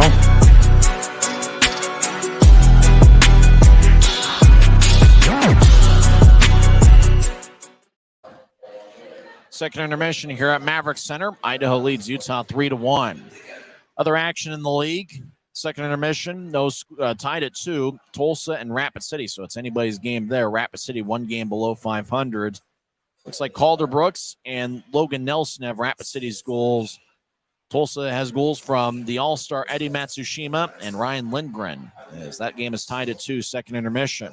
Kansas City scored 3 goals in the third period. They defeat Iowa 5-2. As looks like Jeremy McKenna, Josh Lamon, and Cole Koski had third period tallies. And it's going to be interesting to see what Kansas City is able to do this year. They're around the 500 mark.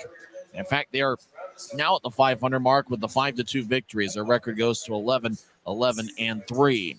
On Tommy Daniels' bobblehead night, the Allen Americans get a 5-3 victory over the Wichita Thunder, as Hank Crone scored a third period goal for Allen, and a very balanced attack for the Allen Americans tonight, as they got goals from 5 different forwards. It's interesting to see the power play get going for both teams. Wichita was 3 for 11 on the power play, and Allen was 2 for 6. Well, I bet we're going to see this in terms of the game really got physical between Allen and Wichita. I bet we'll see some suspensions here. Mikel Robideau, who will be a repeat offender, got a match penalty for an attempt for a deliberate injury. Boy, he's the guy that served a big-time suspension for slashing a Wichita fan earlier in the season. It's against Wichita. The game this time played in Allen, but Robideau looks like once again he has crossed the line with an attempt for a deliberate injury, as it says on the box score. So I imagine there's going to be another suspension there. And then Steno for Wichita got a game misconduct for abuse of officials right at the end of the third period. So looked like an entertaining one, if nothing else, at Credit Union of Texas Event Center. 5-3 Allen over Wichita. And power plays certainly played a big factor. All 3 of Wichita's goals were on the power play tonight, but Allen gets their 9th victory of the season. Greenville defeats Savannah 7-4. Florida over Orlando 6-3. Fort Wayne defeats Toledo 6-2. Maine over Trois Rivières 5-2. Reading defeats Wheeling 4-2. In overtime, Newfoundland over Kalamazoo 4-3. Indy, in a high-scoring affair, they defeat Cincinnati 9-6. Atlanta over Jeff Carr's Norfolk Admirals 4-3. And it was also a 4-3 final as Adirondack defeated Worcester. In the NHL, 4 games, 2 of them, I think 3 of them now have gone final, as Nashville defeats Anaheim 6-1. The Devils are having a pretty good season. They defeat the Pittsburgh Penguins 4-2, and Carolina shuts out Florida 4-0. First intermission, Edmonton leads Seattle 4-0. It's been a good year so far for the Kraken, but a great first period for Edmonton. Doesn't look like Connor McDavid did much in terms of scoring goals. All he did was have 3 assists in the first period. Ryan Nugent-Hopkins with 2 first-period assists for the Oilers, who lead the Seattle Kraken 4-0. Some sad news in the world. It looks like Barbara Walters, the famous journalist, passed away at the age of 93. Barbara Walters, one of the best journalists of all time, and she's certainly a pioneer of professionalism, courage, and integrity. And she was a trailblazing TV news broadcaster. And so Barbara Walters passes away at the age of 93. When we come back, we'll have third period action as Idaho leads Utah 3-1. Steelheads have outshot the Grizzlies 17-16. So the shot count has been pretty even. Scoring chances have been pretty even, but Idaho has 2 more than Utah, as the Steelheads have 2 goals from Owen Hedrick and 2 assists from Matt Register. Cam Strong is Utah's lone goals. He scored 10:03 into the contest, but it's been 3 unanswered goals by Idaho. We'll see if the Grizzlies can have a strong third period here, as we'll come back in 2 minutes and have third period action as the Steelheads are up by 2 goals. This has been the Siegfried and Jensen intermission report on the Utah Grizzlies Hockey Network.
If you're out driving and something happens to your car, truck, or even wheelchair, and you end up stuck at a rail crossing, it's going to be okay. Don't panic. Here's what you do. Get out if you can and look for this blue sign on the metal pole. Call the number on the blue sign, and when they answer, tell them the crossing number. The number is right here. This tells them the exact location of the crossing. This is the fastest way to get trains stopped before coming through the crossing. Look for the blue. It helps you. Expectations here will always remain high, and we'll continue to find a way.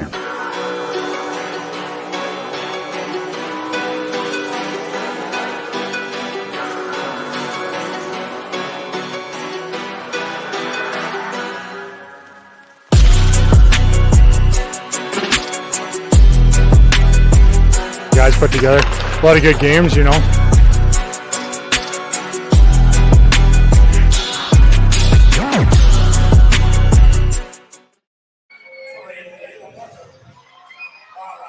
It's Idaho 3, Utah 1, as we're about set to start third period action. It's going to be interesting to see if the Grizzlies can make a comeback. They haven't won a game yet this season when trailing after 2 periods, and obviously Idaho is just about undefeated when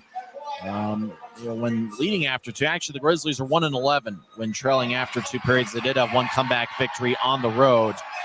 But it's kind of interesting to think about teams in their records when leading after 1 period, and especially when they lead after 2 periods. They usually do a pretty good job of protecting the leads. I got to think about the way the Grizzlies scored their 2 goals on Wednesday and the way they scored their 1 goal here tonight. It was getting the puck out in front of the net. And I think that you think about the first 10 minutes of play, the Grizzlies had about 9 shots, and then they didn't have a shot the second half of the first period. Second period, the Grizzlies had 7 shots. 4 of them were scoring chances. So the Grizzlies have been getting in some of those scoring areas. Can they find a way, though, against Remy Poirier, who has been tough on the Grizzlies this season? It'll be interesting to see, as it didn't really dawn on us during the second period, but we did not see Zach Sekos out there, and we're checking the bench. I don't think we see Zach Sekos out there right now, so Grizzlies are going to have to go without one of their best players in Zach Sekos, as Colin Lee, the trainer, talking with Vladislav Mikhalchuk, the Belarus native. So we're going to see Christian Simeone play a bigger role as we did in the second period, and I think if you're the Grizzlies, you just have to find a way to provide some energy on what really is a great crowd here at Maverik Center. There's a crowd of 6,325 on Wednesday night. It was the best Wednesday night crowd in over a decade. The last time the Grizzlies had that many fans was on February 15th of 2012 when over 7,100 were here at Maverik Center when Utah defeated Las Vegas 3-1. That's right, Las Vegas had a team in this league. They were named the Wranglers. Now, obviously, they have an NHL team, but hey, think about a great crowd here tonight, probably even a bigger crowd than what we had on Wednesday nights. And the fans have been into it. They really enjoyed all the hitting. Can the Grizzlies find a way to get a goal here early in the third period to establish the fact that they are in this hockey game? Penner's going to take the face off. He's got Raby to his left and Cameron Wright to his right, as Penner essentially taking the place of Zach Sekos on that forward line. Sekos, we're not sure why he's out. Hopefully it's not an injury that's going to keep him out for too long. As Penner gets it, after he won the face-off, across the center ice, he bounces it off of Kawaguchi as it goes back to McDonald in the Grizzlies zone. Over to Shearer. James ahead to Raby, and he was looking for the pass that deflected off his stick and goes deep into the Steelhead zone. Grizzlies are skating from right to left as we see it from high atop section 114. Idaho from left to right as the Steelheads will bounce it off of Wright. Wright gets the puck and he'll roll it along the board softly as Haskinen plays it behind the Idaho net. Now ahead to Kawaguchi. It will lift it over the head of Cameron Wright. It bounces near the Grizzlies bench. Murphy will backhand it in. Miner behind his net will get it over to Shearer as the Steelheads make a line change. Grizzlies will get new forwards. 45 seconds into the third period as the fans take up a Let's Go Grizzlies chant. Ahead to Cam Strong. He flies across center ice. Now bouncing off the far boards, off the Mountain Land Supply Company banner. As Kudla gets over to Justin Misiak, the former Michigan Tech product. Now across to Kudla behind Idaho's net. Kudla with an outlet pass to Keller. Across to Misiak. He'll gain the offensive line 2-on-4. Misiak around Pouncey. Gets the puck in the far corner. Misiak back to Domowski, who gets hit by Victor Bartley. Bartley holds him up along the glass. Left wing shot, saved by Miner. Rebound goes out to Utah as Martell crosses center ice. He'll tap it off the glass as Poirier behind his net gets over to Kudlow, who's one of the best defensemen in the league. Ahead to Keller as Grizzlies back defensively. Keller dumps it in, tries to get around Corey Thomas. Keller in the corner, collides with Thomas. Those guys fought on Wednesday. Puck glides along the near boards and it's taken by Bardo. He'll feed the middle. It kicks off the skate of Fitz. Dylan will race towards the end wall to get it. Now he gets it across to Thomas. Thomas crosses center ice and dumps it in. Or did he cross center ice? Bounced off of Jamison, goes back to Becker. He throws it in, getting around Thomas. It goes to Aaron Tho on the right side. Tho with the puck, gets hit by Jack Becker as the Steelheads. In the offensive zone, Willie Niram gets held up along the wall by Thomas. Now Becker to the right side, skates towards the point. Now he drops it back off to the point that he vacated. Jade Miller, Jamison tripped him up. Miller went down a little bit, and the call was made.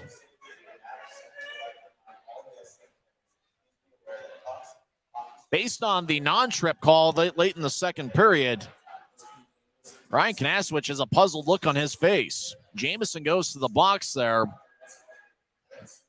on a call that I think a lot of Grizzlies fans would call a little bit ticky-tack. Don't want to get on the officials. Obviously, it's a tough job, but there's a couple there that have gone against the Grizzlies. As Utah looking to catch a break, it was there. I guess the call, the call was made, but there was, one in the second period that wasn't made that, knocks Aaron Tho off balance. But, hey, it is what it is. 2 minutes for tripping. Idaho's on the power play. They lead 3-1 as Register gets it across to Murphy. Murphy back to Register. High slot, lefty shot, and it goes wide. Near him to the far side, gets over to Kawaguchi. Utah takes it away and clears it out. Great job by Tyler Penner. Penner will come off the ice. He's one of Utah's best penalty-killing forwards. Raby will enter along with Fitz. Fitz a good penalty-killing forward. McDonald and Shearer as Idaho will cross center ice. Kawaguchi will feed it to the right side for Murphy. Murphy with speed skates towards the right circle. Stops in the corner. Trying to bounce over to Niram. Grizzlies got a stick in the way, and it's Dylan Fitz who clears it out. Fitz throws it all the way to Poirier, who gets it in the crease. Now he throws it to the far side for Register. Matt Register skates down the middle. He's got 2 assists tonight. Over to Murphy. Murphy to the right side. Gains center ice. And he feeds it to the left for Kawaguchi. He enters the zone. Stops along the far wall. Gets up top for Register. Now across to Murphy. He's on the right side. Takes a shot and it glances off a Niram stick. And goes to the corner. Fitz backhands it, but Murphy kept it in. Now to the left side, Kawaguchi swung and missed, but got the puck back. He'll feed it up top to Register. Register skates towards his right. Now take a lefty shot, and it goes wide as Miner tried to glove it. As James Shearer clears it out from the right corner. Good job by Shearer. It goes out to neutral ice. Grizzlies sneak in a line change. It looks like the Steelheads will do as well.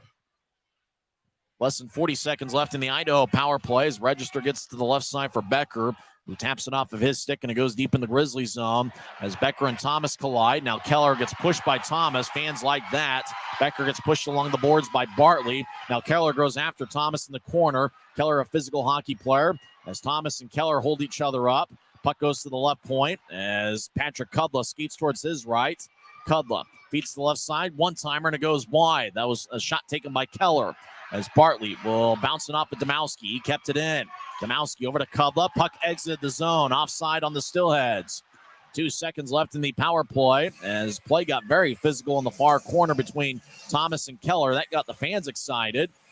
And there the puck ended up along the blue line, and it exited the zone as Ryan Domowski and Cameron Wright exchanged words, and Tyler Keston, the linesman, stepped between them. The draw is going to be near Utah's bench. Good penalty kill work by the Grizzlies, even though it looked like Idaho had a good amount of offensive zone time. Cam Strong will take the draw. In 2 seconds, Keaton Jamison will come out of the penalty box. And the draw won by Idaho. Becker dumps it in. Grizzlies are back at full strength. Cam Strong around Trent Miner's net. He'll dish it ahead towards Jamison. He looked for Martell at center ice, but it's taken back by Idaho as Kudla will lift it in the air as it bounces off the sign in the corner. Shearer ahead towards the right point. Hedrick with a shot saved by Miner. As Trent holds on with 15:32 left in the third period. It looked like Shearer was trying to clear the zone. Hedrick kept it in and fired a shot that Miner made a glove save on. Both teams have 17 shots according to the scoreboard here at Maverik Center.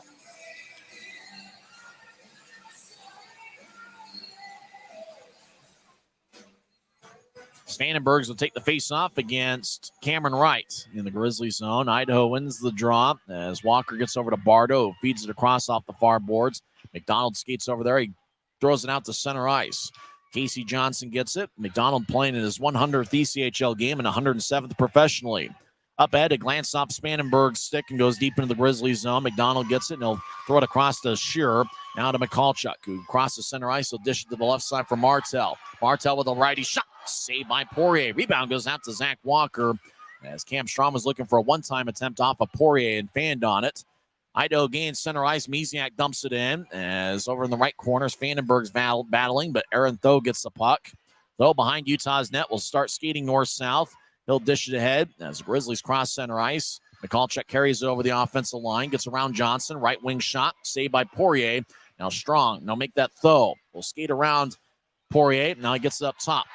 Fitz, high slot, shot, gets kicked off the skate of Bartow as Johnson will clear the zone. Is it going to be icing? Thomas racing over there, so is Kawaguchi. No icing as it's waved off as it got redirected on the way. Thomas gets the puck, winning a foot race against Kawaguchi, who's got good speed. Goes back to Register. Now he gets it across to Heiskanen. Out to center ice for Kawaguchi, who steps over the offensive line and dumps it to Murphy, who's got great speed. Murphy collides with Thomas, who's really thrown his body around in this series. Puck glides along the far wing boards and goes all the way deep into the Steelhead zone. Poirier gets it across to Heiskanen. Every time a big hit happens, the fans start to applaud. Murphy will throw it back into the Steelhead zone as the fans like the physical play here at Maverik Center. But Idaho still leads 3-1 as Register will dish it out to the near side for Heiskanen, who will nudge it ahead, but it hits off the skate back to Heiskanen, who crosses center ice and dumps it in. Pouncey collides with Becker along the far corner. Miller and Penner over there as well as Penner throws it along the far side. Near him gets hit by Fitz. Fitz holding strong. Unfortunately, we haven't seen Zach Secco since the first period. Raby over to Bartley as the Grizzlies came out of the pile with the puck. Bartley gains center ice and dumps it in as Register overskates the puck, but Heiskanen gets it behind Idaho's net as the Steelheads skate from left to right as Register crosses center ice, and they'll dump it in off the America First Credit Union sign as Shearer over to Penner. Now to Wright, who gets hit by Nearham and gets divorced in the puck as it goes back to Shearer, who feeds it out to center ice, but it's taken by Hedrick. We'll throw an east-west pass to Kudla.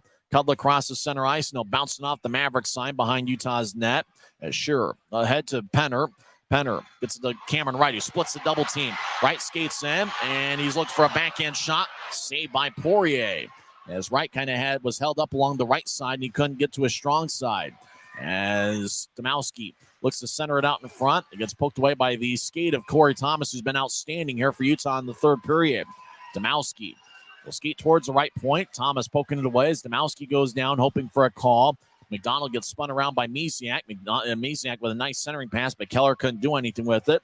Now he throws up top for Kudla. Now Domowski, lefty shot, bounces off of Thomas, who once again is in the right place at the right time. Domowski in the left point will backhand it towards Minor as Trent will gather it and hold on. 12:09 is left in the third period, and after the whistle, Brian Domowski and Cameron Wright have some words for each other. Doesn't look like there's going to be any penalties either way. Timeout on the ice. We're back in 1 minute. The score, Idaho 3, Utah 1 on the Grizzlies Hockey Network. If you're out driving and something happens to your car, truck, or even wheelchair, and you end up stuck at a rail crossing, it's going to be okay. Don't panic. Here's what you do. Get out if you can and look for this blue sign on the metal pole. Call the number on the blue sign, and when they answer, tell them the crossing number. The number is right here. This tells them the exact location of the crossing. This is the fastest way to get trains stopped before coming through the crossing. Look for the blue. It helps you. I live for my next goal. Whether it's another pick six or another step forward in life, I wouldn't be who I am without the drive to reach it. And I wouldn't be where I am without my team. Everyone on and off the field who supports me and believes in my dreams as much as I do. Whatever your goals are, surround yourself with people who are going to help you reach toward them. Like my friends at America First, and see where life takes you.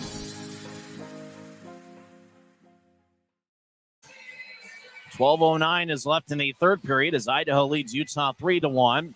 Don't forget that the third and final game of the Maverik Center portion of this 5-game journey between Utah and Idaho will be on Saturday night. That's going to be tomorrow. Note the start time, 5 o'clock. It's going to be the start time between the Grizzlies and the Steelheads. Coverage will begin at 4:50 here on the Grizzlies Hockey Networks.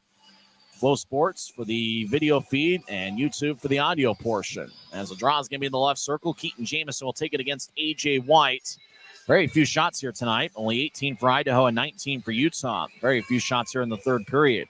As Utah wins the draw, they're in their own zone, skating from right to left as Bartley over to Martell. Back off the skates of Jamison. It goes to Idaho territory. Bardo back in his own zone. Will nudge it ahead. It goes past Kawaguchi. Bartley will skate deep into the Grizzlies zone. Chase after the puck as the whistle blows, and icing is on Idaho. We'll see if the Grizzlies can find a way to generate those offensive chances. Unfortunately, all it seems like Idaho's trying to do is just somehow keep the puck in Grizzlies territory. Grizzlies need to find a way to get the puck into the Steelhead zone and see if they can find a way to cut into the Idaho lead. As Utah's taken 3 shots in the third period, Idaho has taken 1. Difference in the game is the power play. Idaho 2 power play goals, but the Grizzlies' lone goal tonight is a power play tally by Cam Strong. Idaho wins the draw. Bardo gains center ice. Now he crosses the blue line, skates towards the right side, takes a shot that bounces off of Bartley as Cam Strong will ricochet it off the far boards. At center ice, Johnson couldn't corral it. Grizzlies onside as when Kalchuk gets blasted by Johnson in the corner. Idaho's Wade Murphy will spin it along the near wall. Bartley looked for a shot. It bounced off of White and stays along the near wall. Wade Murphy overskates. That's understandable. He's about as fast as there is. As White gets over to Kawaguchi, gets poked by Cam Strong, who's had a good game. And now Kawaguchi feeds it across to Bardo along the near side over to Murphy. As it flies off his stick, it's gloved by Minor. Immediately dropped because he didn't want to get a whistle. Throw over to the far side to Thomas, who's been great in the third period. Across to Jamison, who steps over the offensive line. Jamison around the net, being challenged by Heiskanen. Now it goes to Spanenbergs. Spanenbergs over to Heiskanen. Will backhand it over the head of Dylan Fitz as it goes towards Tho near the Idaho bench. Tho gets pushed by Becker, and Idaho comes out with a puck. Walker over to center ice for Nira as it flies off his stick and deep into the Grizzly zone as Simeone will get it over to Thomas in the near corner. As Thomas ahead to Dylan Fitz, back to Simeone. Christian gains the blue line, stops in the right point, throws it across to Jamison. He'll take a righty shot, and it goes wide. McDonald to the right point will fire it towards the net. It bounces off of Becker. Poirier to the side of his net will nudge it towards the far corner. Now Register will lift it in the air. It bounces at center ice. Shearer gathers it. Sure, ahead to Simeone. Simeone will back it out into his own zone. Now feed it across to Shearer near the boards. Sure, ahead to Dylan Fitz, will tap off his stick and goes deep into the Steelhead zone. Grizzlies make a line change. We're about halfway through the third period. Idaho still leads 3-1. Nobody has scored here so far in the third. Matt Register throws to the near side for Domowski. Glances off his stick. Shearer throws it ahead to Raby. Raby gets the Register. Register gathers as Raby was trying to hit Wright. Now Wright takes it away from Register over to Raby. Left side, Raby gets it poked away by Heiskanen. Now Wright gets it up top for Shearer. And Shearer will bounce it along the boards. Right on the right side gets the puck. He'll throw it ahead to Raby. Raby gets hit in the back by Register, no call. Misiak hacking away on Raby's ankles as the puck deflects off a Register stick and goes out of play. 9:34 left in the third. Idaho still leads 3-1.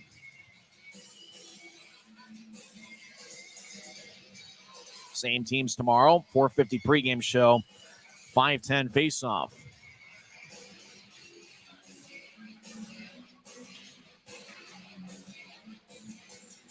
Draws in the right circle. We haven't seen Zach Secco since the first period, and hopefully he's okay.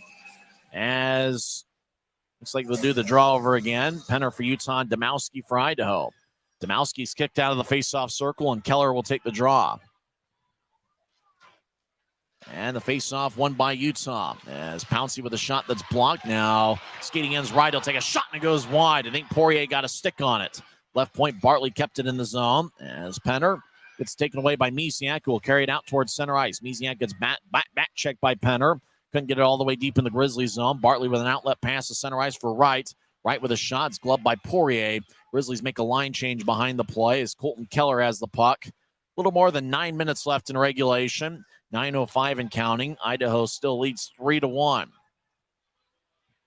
Grizzlies have now outshot the Steelheads 21-18. Over to Hedrick. Across to Murphy, who crosses center ice. He'll step over the line, tries to get around McCallchuck. Now Murphy gets it out in front. White couldn't accept it. Bardo in the high slot gets it to the left side for White. White left wing shot, saved by Minor. Rebound, Kawaguchi tried to feed Murphy out in front. It goes back to White. It's Kawaguchi to the left side. He'll skeet towards the left circle. He gets it poked away by Pouncey, who gets the puck, and he'll skeet to neutral ice. He'll bounce it off the Steelhead as it goes to the Utah blue line. Kawaguchi gets there first, dumps it into the corner as Pouncey races after it. Kawaguchi got hit by Jordan Martell, and Cam Strong was in the area as Corey Thomas will feed it out towards Tho. Now to Strong at neutral ice. He gets it poked away, and the puck ended up crossing the Utah blue line as the Steelheads are offside. 8:12 left in the third. And for the Grizzlies, time is running out here. It's been kind of a tough series, but, Idaho just with 3 goals, which is interesting considering each of the first 3 games of the series, Idaho has scored exactly 6 goals in each game.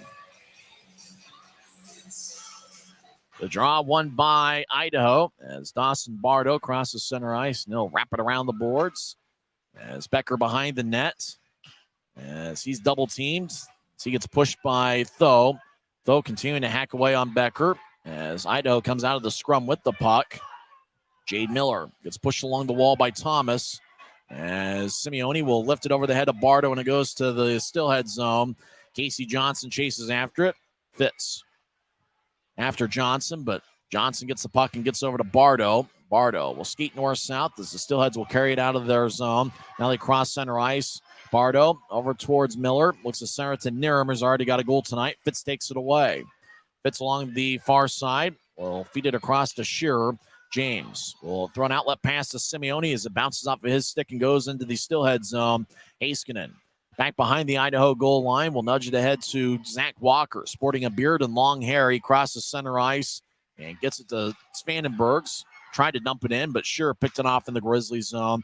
Now McDonald ahead to right as the Grizzlies tried to get it to Penner in the high slot, but went past him as Wright lifted the puck. Now it's center ice near the Grizzlies bench. Raby crosses center. Gets back checked by Svanenbergs. Raby throws it into Matt Register, is in the Steelhead zone.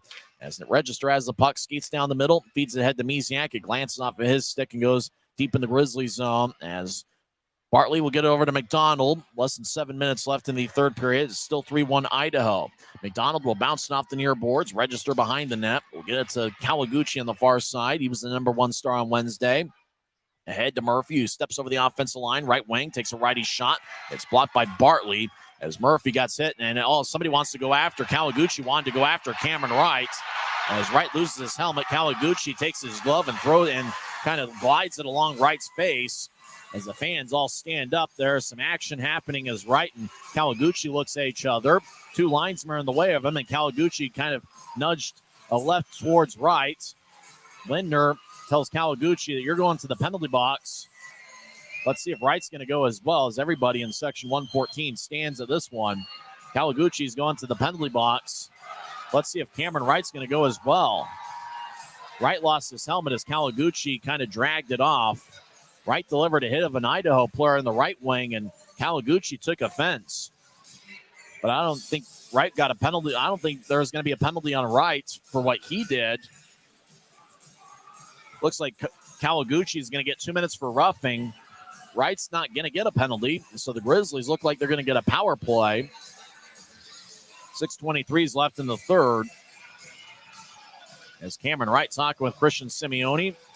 Wright might need to get some work done with his helmet as Murphy skated towards his left and Wright delivered a big-time hit on Murphy.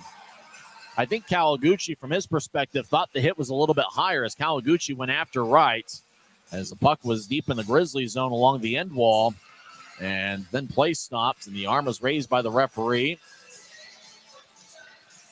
As they show the replay on Flow Sports. So it's going to be a 2-minute penalty for Jordan Kawaguchi for roughing. 6:23 left in the third. Still plenty of time for the Grizzlies to come back in this one, but it almost feels like they're going to need to do something on this power play here. If the Grizzlies want to come back and win, it almost feels like they got to get it done right here on this power play, as this is probably the biggest opportunity they have. Roughing is the call. Time of penalty 13:37 in as Kawaguchi's in the box. 2 minutes for roughing. Keaton Jamison will take the draw. Cameron Wright is to the right side and Raby to the left. Up top is Martell and Bartley. Draw one by Utah. Bartley in the right point. Skates towards his left. Now Bartley over to right. He'll take a righty shot. Saved by Poirier. Now to the side of the net. Utah will throw it up top for Bartley. Now to right. Back to Bartley. He'll skate towards his left. Bartley just outside the circle, takes a shot and it glanced off a white stick. Register gathers it and he'll clear the zone. As Register threw it over towards Trent Miner, who makes a save there in the crease. And I think that's actually going to get counted as a shot. Bartley crosses center ice. He'll skate north-south. Now feed it to the left side to Martell. Action in the Steelhead zone is 2-on-2 battle. White gets knocked down by Wright. Oh, that's going to be a penalty. And Willie Niram wants to get after Cameron Wright. Niram pushes Wright along the glass. And it looks like kind of a replay of what we saw 40 seconds ago. The only difference, though, is the hit that Cameron Wright delivered is a penalty, whereas it wasn't in the case of Wade Murphy. And just like Kawaguchi going after Cameron Wright in the Grizzlies zone, it was Willie Niram that wanted to go after Cameron Wright in the Steelhead zone. It's not Wright going to the box, though. It's Martell. High sticking's a call for Martell, so the right hit was legal, according to the referee, but the Martell high stick was not. Boy, we talk about momentum changers. That's the second time tonight the Grizzlies haven't had a full 2-minute power plays. They committed a penalty of their own.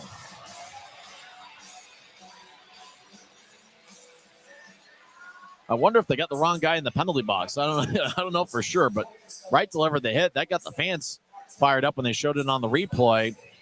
So it's a 4-on-4 situation now for 1:20. As Jordan Martell gets 2 minutes for high sticking. Idaho wins the draw. Left wing shot goes wide. Now the puck goes to neutral ice as Barda will throw it back into his own zone intentionally. It's not a 5-on-5 situation, but the ice does open up a little bit. Good scoring chances for both teams if they can find a way to be aggressive. Keller crosses center ice and dumps it in. Keller chases after it. He gets blasted by Aaron Tho. Now out in front of the net. Backhand shot goes wide. The puck glides along the near boards at neutral ice. Casey Johnson will skate back into his own zone. as Idaho. A little more than 5 minutes left in the third period. They lead Utah 3-1. Bardo crosses center ice. Now throw a left wing pass as Idaho steps over the line. Domowski in the corner gets pushed as Raby holding him up. So is Bartley. Bartley looked for a pass. Murphy took it away. Now to the high slot. Johnson gets to Bardo. Bardo over to the right side, being shadowed by Penner. Bardo over towards Johnson, who fakes a shot. He skates towards the left circle. Now Johnson stops, reverses his field. He'll feed it to the goal line for Domowski. Now up top for Bardo. He'll take a righty shot and it goes wide. Bartley gets it off the boards. 4.5 minutes left in the third. Bartley's going to be patient with his approach. Idaho's going to sneak in a line change. 4.5 minutes left in regulation. Idaho 3, Utah 1. As coming out of the penalty box is Jordan Kawaguchi, as the Steelheads are now on the power play. Raby over to the left side as Utah needs to be aggressive here shorthanded. Raby feeds it to the right corner for Wright. Wright collides with Kawaguchi. Those guys mixed it up a couple minutes ago. As Kawaguchi goes down, Wright dragged him down. Oh, it's going to be a penalty on Wright. Wright can't believe it. As Idaho will cross center ice. Kawaguchi to the left side will take a shot that goes over Miner's head. Glides along the near boards as to the bench is Remy Poirier. Delayed penalty as Hedrick skates down the middle, right side. Now he'll center it. He wants Utah to touch it up. McDonald does. And Cameron Wright dragged down Jordan Kawaguchi, and that one was called. Interference is the call. Idaho's going to have a 5-on-3 power play for 3 seconds, and then after that, they're going to have a 5-on-4 power play for 1:57 seconds. Well, I'd like to find a way to just kind of draw something offensively, but Idaho's just done a good job of limiting Utah's chances here in the third period. Not many shots for either side in the third. Grizzlies have done a good job limiting Idaho's chances. They've only got 19 shots. Owen Hedrick scored 2 goals in the first period. Willie Niram with a second period goal. 3 unanswered for Idaho after Cam Strong scored halfway through the first period. Same teams tomorrow at 5 o'clock. Idaho wins the draw. Register with a shot, and his stick goes flying. His stick broke as Bartley gets it ahead to Martell. As Register's stick let him down, he'll get a new one from the Beast, the equipment manager for the Steelheads. Behind the Idaho net, Steelheads get it as Kawaguchi. Out to neutral ice. Crosses center, and he'll wrap it around the boards. Part of Register's stick is still laying behind the Utah goal line. As White battles, Bartley will throw it over to Murphy. Murphy gets it over towards Wright, A.J. White, that is. Now to Kawaguchi, up top to Register. He's got his new stick over to Murphy on the right side. Gets around Strong. He takes a shot, and it's blocked by Shearer. James gets the puck and clears it out. Remy Poirier skates towards the near side. He'll get it over to Register. As both teams make a line change. As Register will skate towards the near side. Grizzlies need to be aggressive here shorthanded to find a way to get a goal to cut into the Idaho deficit as they're up by 2. Domowski over the line, over to Keller. Right side trying to kick it back to Domowski. It kicks off of Corey Thomas, who's been a man possessed during the third period. Hedrick on the right side gets it over to Domowski. Domowski up top for Kudla. He'll take a lefty shot. It bounced off a stick, and it goes to Keller in the far corner. Hedrick up top. We'll get over to Kudla. One-timer. Glove save by Miner. Good stop by Trent, who has saved 17 of 20 tonight. Draw's going to be in the Grizzly zone. 40 seconds left in the power play. As Cameron Wright is in the Rogers and Russell Legal Solutions holding cell. Cross-checking was the call. Even though it looks like it's going to be Utah's 4th straight loss to Idaho, I think there are some positives you can take out of this. As Grizzlies just continuing to battle here in the third period. It's just Idaho is just playing at a completely different level right now. It's insane what they're able to do here in the first third of this season. As puck goes to neutral ice after the Grizzlies won the draw and bounced it off a stanchion. Grizzlies need to be particularly aggressive here, shorthanded, to try to cut into the lead. Idaho dumps it in. Miner out of his net will feed it to the near side. It goes out to center ice. Kudla will back it out into his own zone. Kudla with the puck will throw it to center ice, picked off by Raby. Raby has to wait at neutral ice for Jamison to clear the offensive zone, and Idaho took it away while Raby was waiting. Domowski Throws it towards the Idaho bench. Cutlet skates over there. He feeds it across to Becker. Right side, it bounced off a Becker's stick. Right standing up in the penalty box, and he's coming out of the box right now. Grizzlies are back at full strength. Pass ahead to center ice for Fitz, who crosses the center ice logo.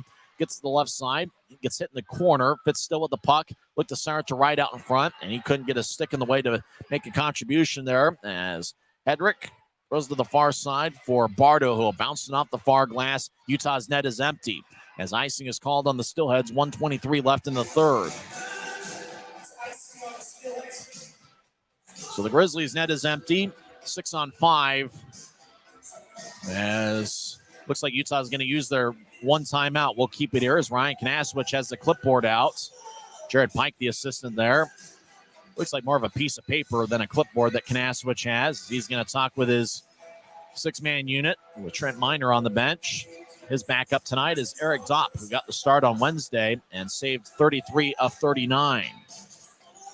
We're back in 30 seconds on the Grizzlies Hockey Network. I live for my next goal. Whether it's another pick six or another step forward in life, I wouldn't be who I am without the drive to reach it. And I wouldn't be where I am without my team. Everyone on and off the field who supports me and believes in my dreams as much as I do. Whatever your goals are, surround yourself with people who are going to help you reach toward them. Like my friends at America First, and see where life takes you. Draw's going to be in the Idaho zone. Shots have been pretty close to even. Utah 21 shots to Idaho's 20. Second of a three-game set here at Maverik Center and fourth of 5 straight meetings between the clubs. Don't forget Saturday night's going to be a 5 o'clock start. 2 hours earlier than most night games. Jamison will take the draw for Utah against Ryan Domowski. Utah's net is empty. As the draw won by Utah, Bartley in the right point. Try to get it across, and Svanenberg's poked it away. It stays in the zone as Bartley gets to the right. Out to the left corner for Martell. He throws it up top to Bartley. He'll take a shot that goes over the crossbar. Hedrick, who's got 2 goals tonight, as he collides with Martell. Martell holds up Hedrick, who's got the puck pinned to the boards. Hedrick will skate towards the near side. Utah's Cameron Wright will nudge it along the near wall for Bartley. Now across to Jamison, who fakes a shot. Now he takes one that's blocked by Svanenberg's. Domowski will fire it towards the empty net, but it's nowhere near the net, as it's going to be icing on Idaho. 44 seconds left in regulation as Cameron Wright skates towards the bench. Ryan Kanaswich talking with Cameron Wright. There's a sense of urgency there for the Grizzlies here in the final minute. And think about a couple weeks ago when the Grizzlies played outstanding hockey against Kansas City.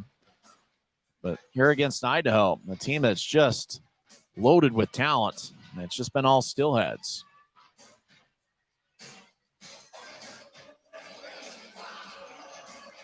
As the draw won by Idaho's Owen Hedrick, who's got 2 goals, gets over to Domowski. Now Svanenberg's will throw it into the Grizzlies zone as Domowski gets it to Jack Becker in the corner. Becker has the puck, throws it back towards Domowski. It's picked off by Wright.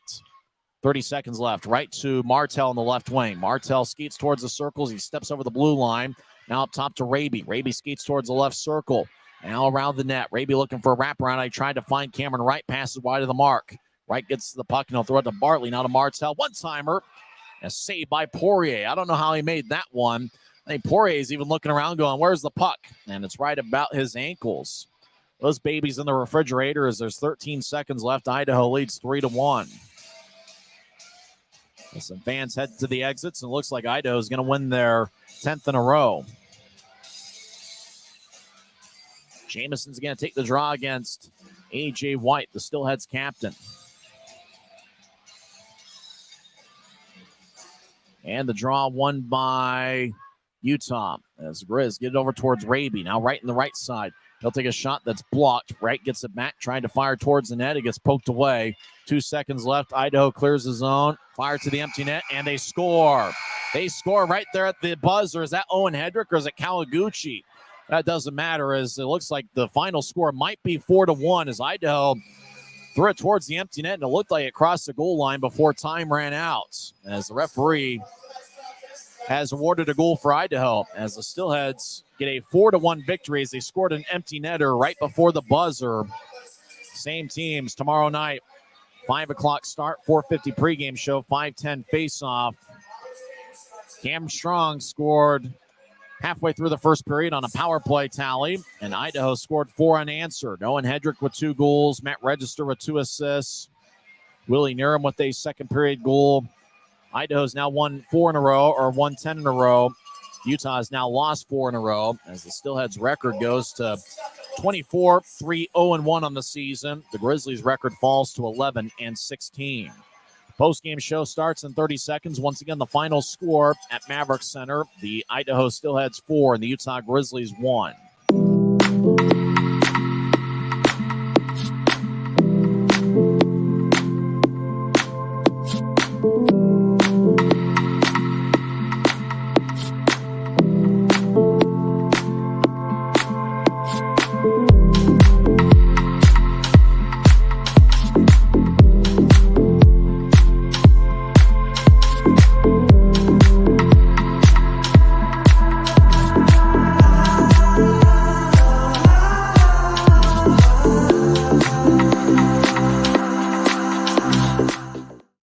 Final score, Idaho 4, Utah 1, as the Steelheads scored right at the buzzer. It's the first time in this series Idaho scored less than 6 goals, but you think about their winning streak and just how many goals they have scored on the winning streak. It's just astronomical. And so the Steelheads have won 4 in a row against Utah. They look for the 5-game sweep tomorrow night. 5 o'clock is going to be the start time, and make sure to note that it is going to start at 5 o'clock, which is 2 hours earlier than normal Grizzlies night games. Yeah, Utah scored first tonight. Cam Strong with a power play tally, 10:03 in. Dylan Fitz and Vladislav Mikalchuk with the assists. Utah went 1 for 3 on the power play. Idaho got on the power play of their own as Aaron Tho got a high-sticking double minor. It was one of those tough breaks for the Grizzlies, really, because it looked like all Tho was trying to do was just nudge the puck ahead, kind of missed the puck, and then Wade Murphy just kind of took his face and kind of skated into Aaron Tho's stick. There wasn't much Tho could do about it, and it wasn't like Tho, took his stick and actively went towards Murphy's face, but Murphy drew blood and got the penalty, and Idaho scored on both ends of the double minor. Hedrick scored 15:59 in, his 9th of the season. Keller and Register with the assists. And then a minute and a half later, Hedrick scored again. 17:37 in, his 10th of the year. Patrick Cudlett with the assists. And I just got a note that said that Owen Hedrick did complete the hat trick as he's the one that scored the empty netter, 19:59 into the third. The second period goal was scored by Willie Niram, his 4th of the year. Matt Register and Cody Haskinen with the assist. Time of that goal, 13:34 into the second. And then Owen Hedrick, unassisted, scored 19:59 into the third period. That gives him a hat trick and his 11th goal of the season. So, it's just one of those tough ones for the Grizzlies, but I think they just have to keep their head up because, after all, when you're looking at the way this Steelheads team has looked all season, we think about back to how the Grizzlies played a couple weeks ago against the Kansas City Mavericks. It really was an offensive explosion for the Grizzlies, and they played great against Kansas City. There have been other stretches this season where the Grizzlies have played great. You think about the Trois Rivières series in late November, winning 2 out of 3 games. I can't really give you an update on Zach Sekos because I'm really not sure what happened. There wasn't like a defined time where, we saw Colin Lee, the trainer, come out and assist Zach Sekos, who was, injured. All we know is that we didn't see Sekos the final 2 periods of play. So we certainly hope he's okay. Remember, the Grizzlies are already a little bit shorthanded because Taryn Fizer's missing his 3rd straight game. Johnny Walker's missing his 4th straight game. The Grizzlies are also without Bryson Martin due to injury. And luckily the Grizzlies were able to get Connor McDonald back. But you just think about, being shorthanded and, having guys that you thought might have been on your team that are now in the AHL. The Grizzlies do have the ECHL rights to Brandon Cutler, but he's now with the Hartford Wolfpack. I wanted to call him the Yard Goats, but that's the baseball team. Kyle Betts is still playing with Belleville. He's played there 15 games. Grizzlies are, still without Lucas Parikh and Garrett Metcalf, as both guys are in the AHL. And you remember early in the season, Utah had Ben Tardif, and they also had, Nate Klerman, and both those guys are in the AHL. So I think it's going to be interesting to sense, what exactly, is the Grizzlies right now, because I don't know that, based on playing this Idaho team, the Grizzlies record is what it is. It's now 2-9 against the Steelheads, but against the rest of the league, Utah has held themselves pretty strong. So I think that once the Grizzlies stop playing Idaho, obviously tomorrow's a new day and the Grizzlies can come out and really play well against the Steelheads. But I think for Utah, they just have to keep battling. You're just going to have to find a way to, make it work, especially against a team like Idaho, who doesn't give you much in terms of chances. Like, they're the kind of team that, you're thinking about, weaknesses on their club that you can exploit. There really isn't many. That's kind of the tough thing about it. I think one positive, when you kind of look at the Grizzlies did score the one goal tonight, and you think about the scoring chances. According to the off-ice officials, the Grizzlies had 12 scoring chances tonight, and that's 12 scoring chances of the 22 shots. So it felt, kind of felt like the Grizzlies were able to get some good looks. Remy Poirier on a couple of occasions made some nice saves. For Idaho, they had 13 scoring chances. So just one more scoring chance for Idaho than Utah. And I imagine because of counting the goal at the very end, one of those scoring chances, one of the 4 that Idaho had in the third period, was that empty netter. So you're thinking about scoring chances being pretty close to even. Shots tonight, pretty close to even. The Grizzlies won the battle of the faceoff circle by a count of 27-24. It was a close battle, but the Grizzlies won that.